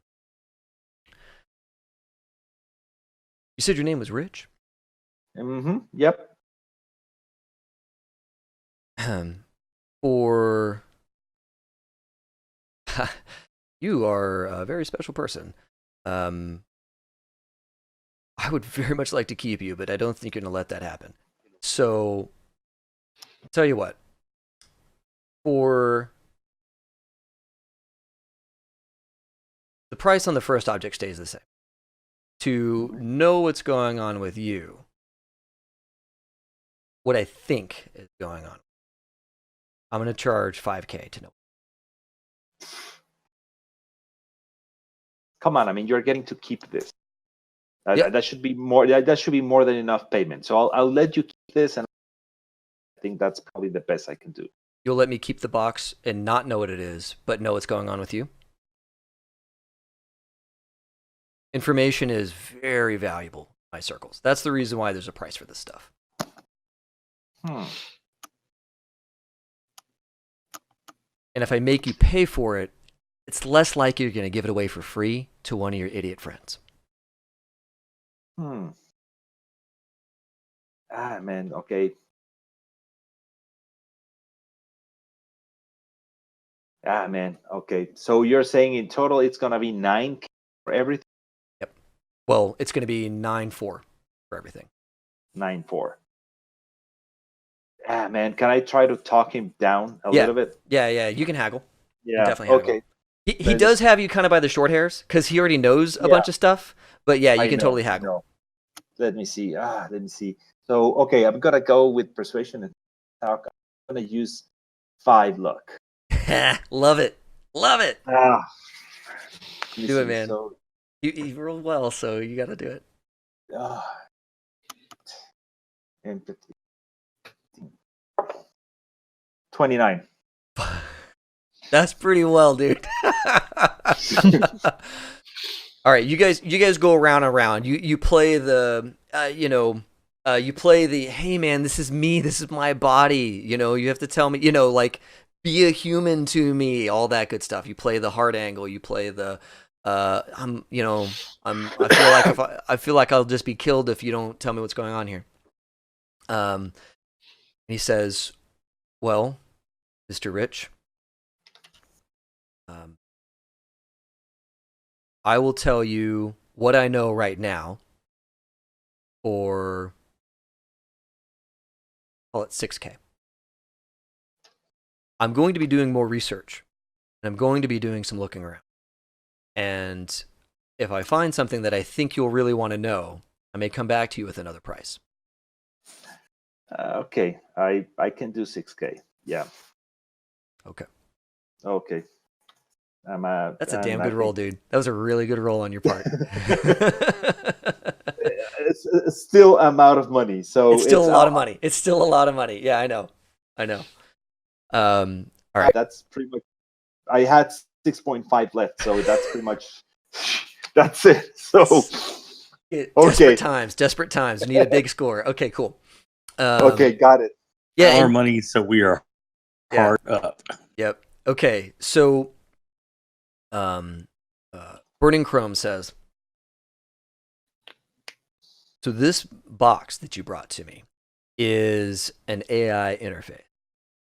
It is used to allow an AI to speak with someone else that's within short-range wireless range, a short-range wireless signal. It's not an AI, but it talks to AIs and allows AIs to communicate with other things. AIs aren't allowed typically to be connected with big networks or other things unless they have very specific lockdowns that prevent them from gaining access to too many things.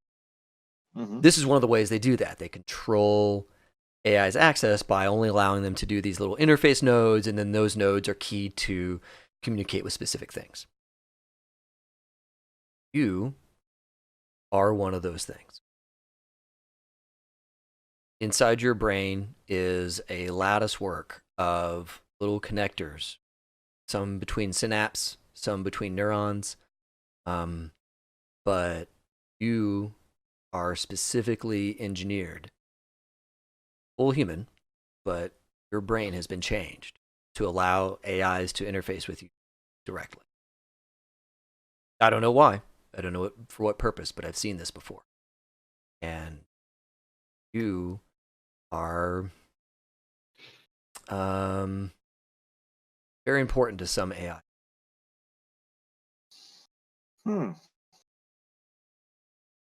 Wow. Okay. Ooh, that's probably more than bargain for. So, thank you, Mr. Chrome. So, as promised, here's the money. Yep. Yeah. There's a little cred stick that pops out of the wall, and you transfer the money to the stick, and it goes back into the wall. Okay. Here's the box. Wow. Okay. Get in touch with me if you find something else. I've got a lot of to think about. Yeah. But and then you hear the door behind you unlock. Okay. I just okay, Vice, let's get out of here. Okay. Got it. So we just step out of here. Awesome. Yeah. You get out, and that tall, thin black guy is leaned over his lathe. It's a little hand lathe. He's sitting there like hand turning it to get very fine stuff on this one thing. He's getting a little filigree etch in there. He doesn't even look up at you guys. Just sitting there quietly working away at his craft. Man, so okay, so we just get out. Yeah. Door unlocks on your way to it. Yeah. Okay. So I get to the car, I grab the REC. I look for a dumpster nearby. They just throw the box in there. It's like, forget it, man. It's like, forget it. And I just get into the car. I love it. Yeah, you open some dumpster. There's a bunch of like rotting meat and food in there. You're like, God damn it, and just chuck this thing in there. Oh, I love it. I love it. Cool. Yeah, you shut the trunk. Vice is just like, I approve. Yeah. That's what I wanted to do with the thing. Yeah. I was thinking a river or the ocean. Yeah. But sure, dumpster. Yeah. Awesome. Man, okay. Great. So it's like, Vice, let's go to the club. I really need to start drinking early today. Okay. Awesome. By the way, you're paying. I'm out of money. Okay. Oh man. Okay. I don't know. So did I hear all that as well, or was I like outside the room? No, I mean, unless Rich, you kicked him out of the room. No. He was. I'm assuming. Yeah. Unless you're like, hey, I'm going to do this on my own. No, Vice, you were in there. You heard all that. I'm glad you had that because I'm running a little low on cash too. By a little low on cash, I mean I need most of it to make more cash. You know what I'm saying? No, totally. I see your point. Yeah. The group's credit card is finally running a little low. You guys threw so much money at so many problems. They're bound to run out. Okay, cool. Sorry.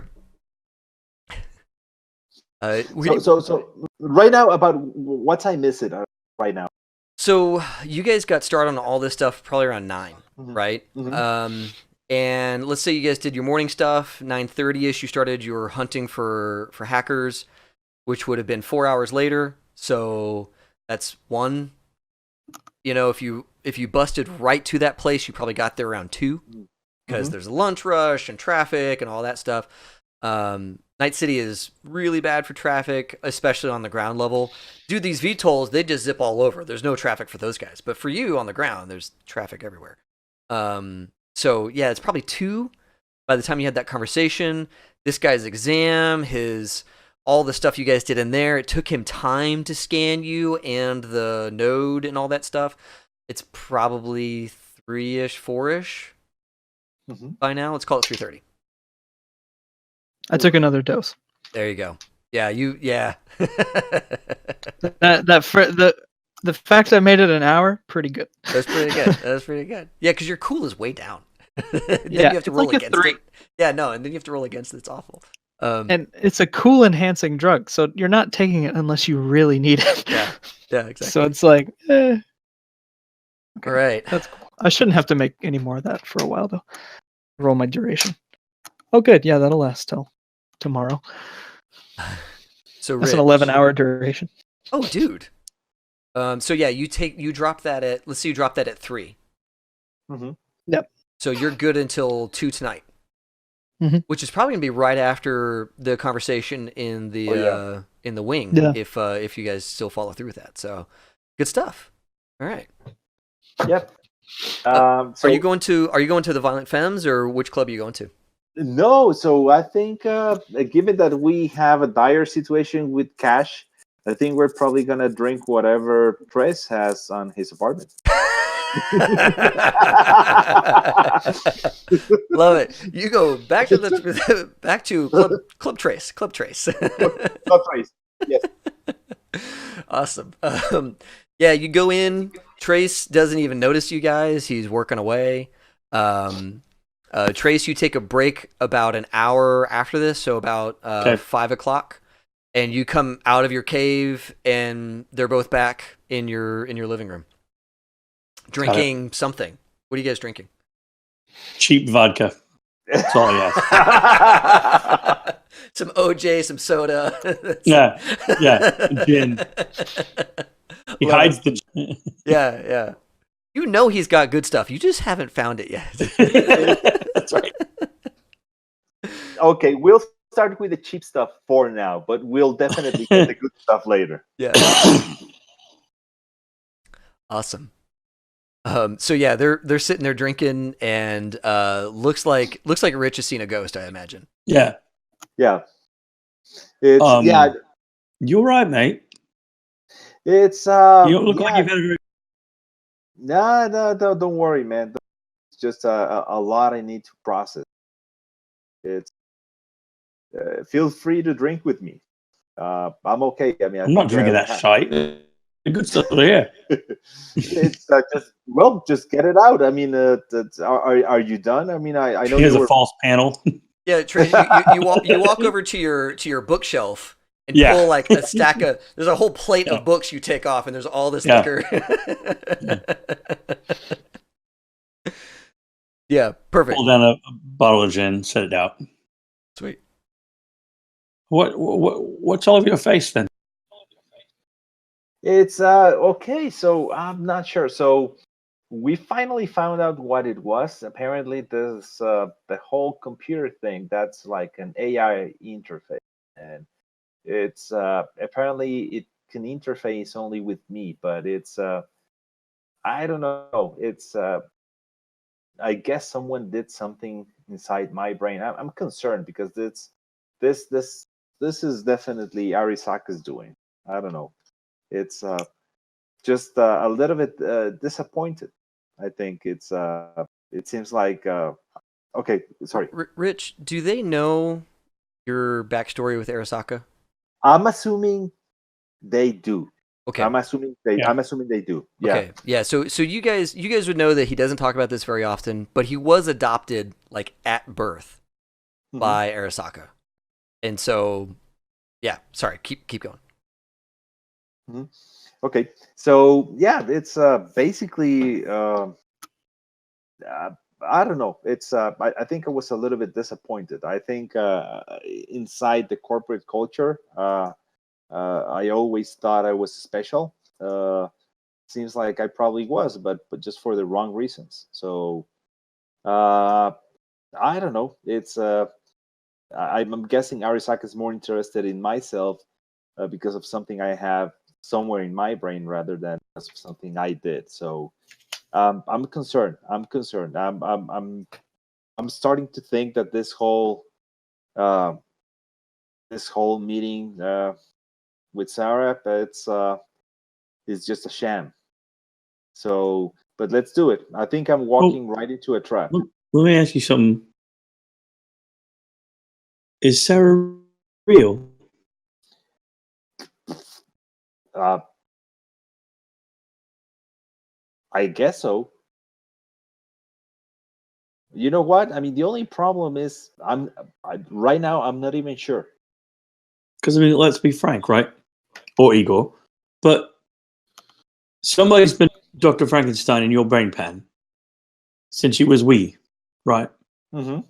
And now your girl, who's got a name and a number, is communicating through an AI box to your brain, but nobody else can see it.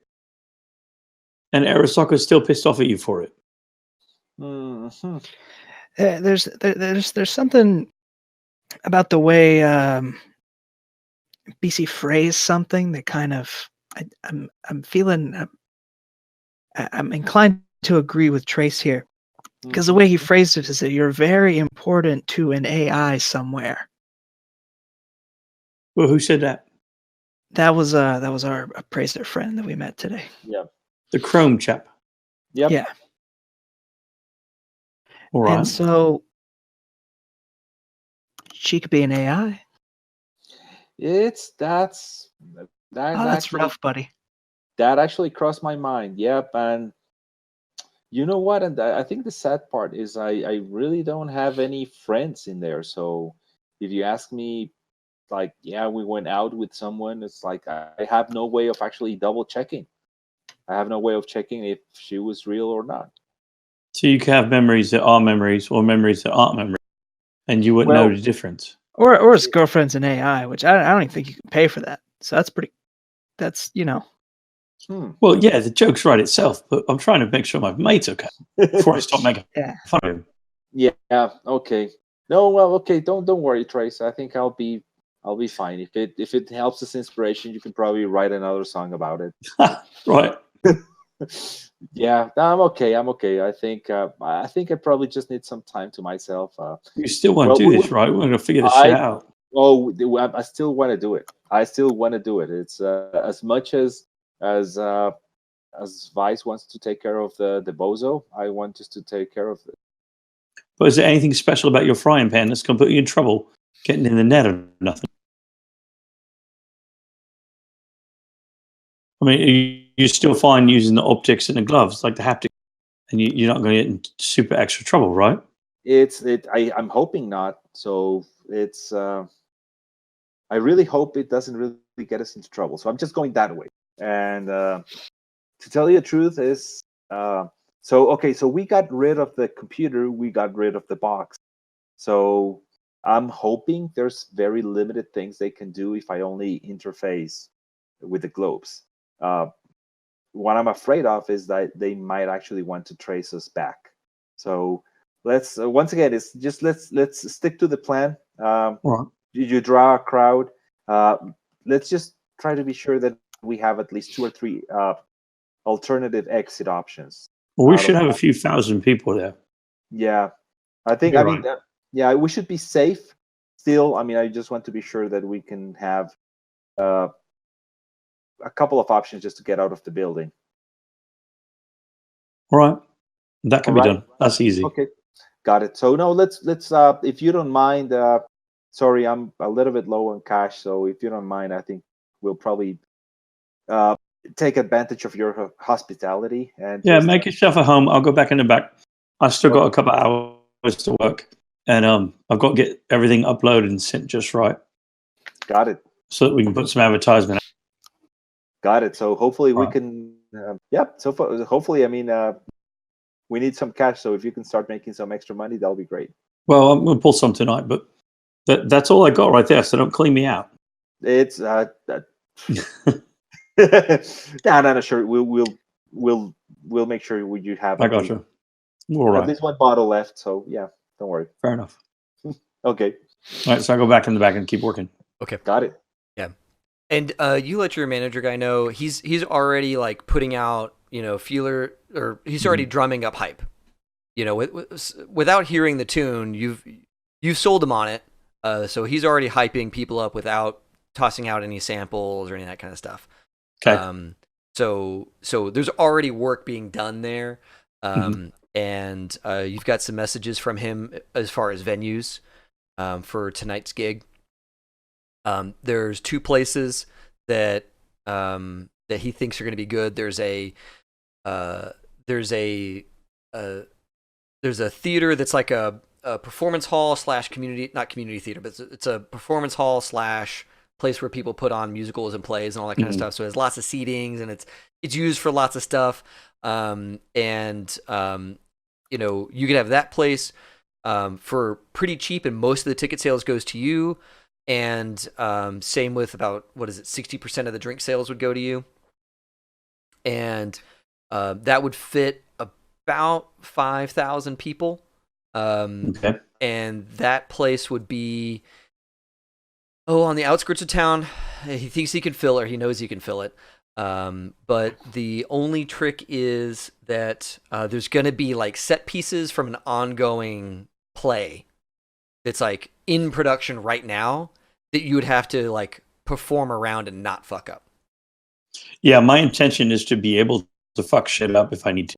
Okay, cool. So I need another kind of place. I need like a bar. Yeah. So he gets you another kind of place. That has oh man. So here in Kansas City, there's a perfect bar. We'll just use it. It's called Grindhouse, and it has an outdoor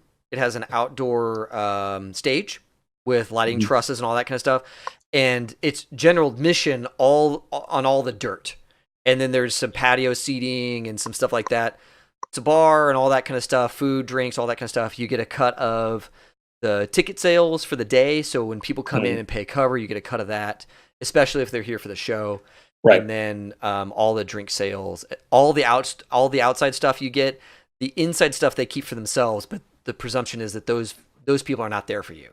So anybody who's outside, you get all their drink sales and all that kind of stuff.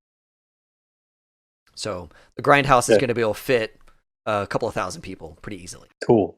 So I'm going to tell my manager to keep the standard 20% back for damages.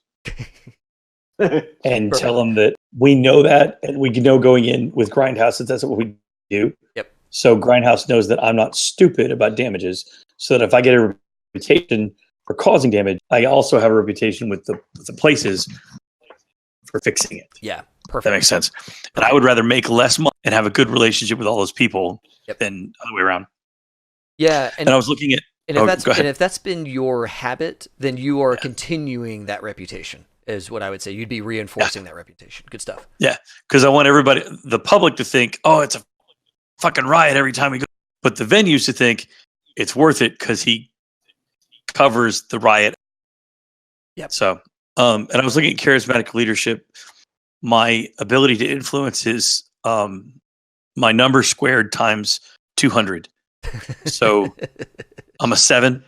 So that's 9,800 people I can influence, like 9,800 people at one big time. Baller. Yeah. Awesome.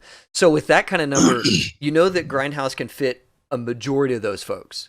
Right. But odds are there's going to be people outside the venue even just being nearby, which is going to be kind of a cool buzz-making thing. Like, oh, it's so packed, there are people not even able to get in the venue.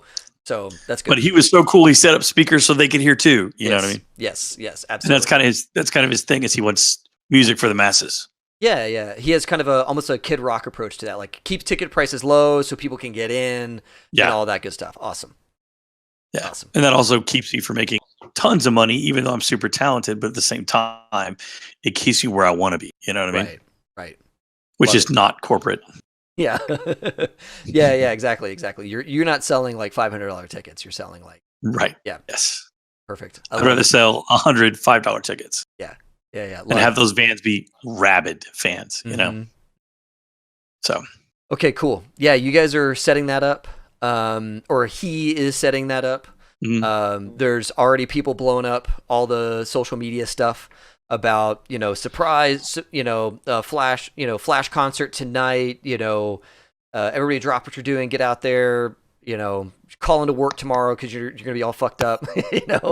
All that stuff is 6 months and holy shit he's playing. Yeah, exactly. All that's starting to happen. Some of the cool like DJ streamers are picking your stuff up. The Night City streamers, all that kind of stuff. So you've got a hype train around you happening. So that's all good stuff. I love it. I love that they just boil it down like, no, you have this much skill. That means you get this many thousands of people are it's really cool. just loving everything you do. So that's just awesome. So I made some rolls. Cool. I did 10 rolls. Oh, let me get. And I also did a charismatic leadership roll, which is straight charismatic leadership plus my number. So I've got that for you when you're ready. Yeah. Tell you what, since it's a listing, will you send it to me via Discord and I'll just draw it over to the notes because we're getting kind of close to wrap up time, and I want to take those numbers and do something with them as a presentation for next game. Cool. But just real quick, kind of give me a sense. Like, give me one or two. Okay, so my high was a 29. My low was an 18. Okay, nice. What was your charismatic leadership? It's a 7. So the roll was an 8. So a total of 15. All right. Beautiful. Yeah. Beautiful. Okay. Awesome. So send all that to me, and I'll work it into a thing, and we'll play it next game. Yep. Okay. Before that, though, we're getting kind of close to wrap up time. Rich, Vice, any other last things we want to work on before we call it for?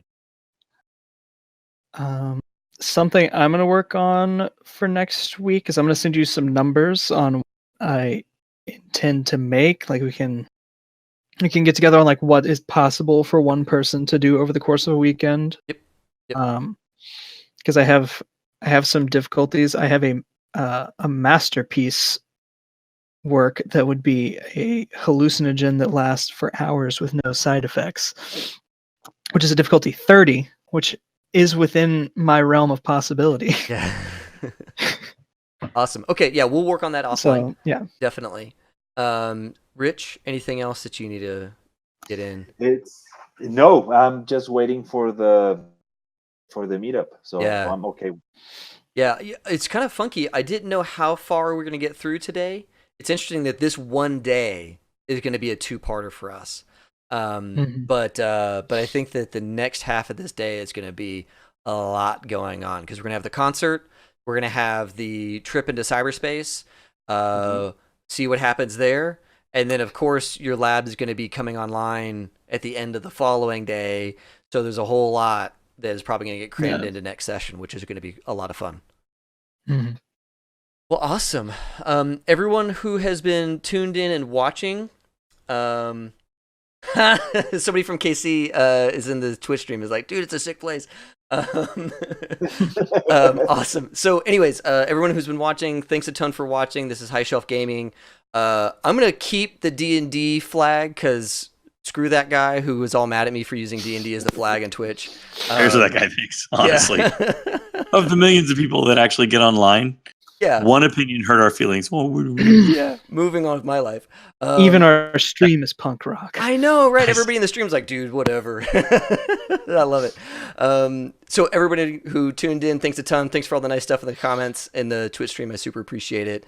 Bolsters us. And we are probably out for the night. Dude, Phil, Hugo. God, I'm so used to calling you Rich now. Phil, Hugo, and Ethan. Guys, thanks a ton for playing with me again. So much fun. Yes, very fun. Awesome. Well, everyone at home, have fun, play well.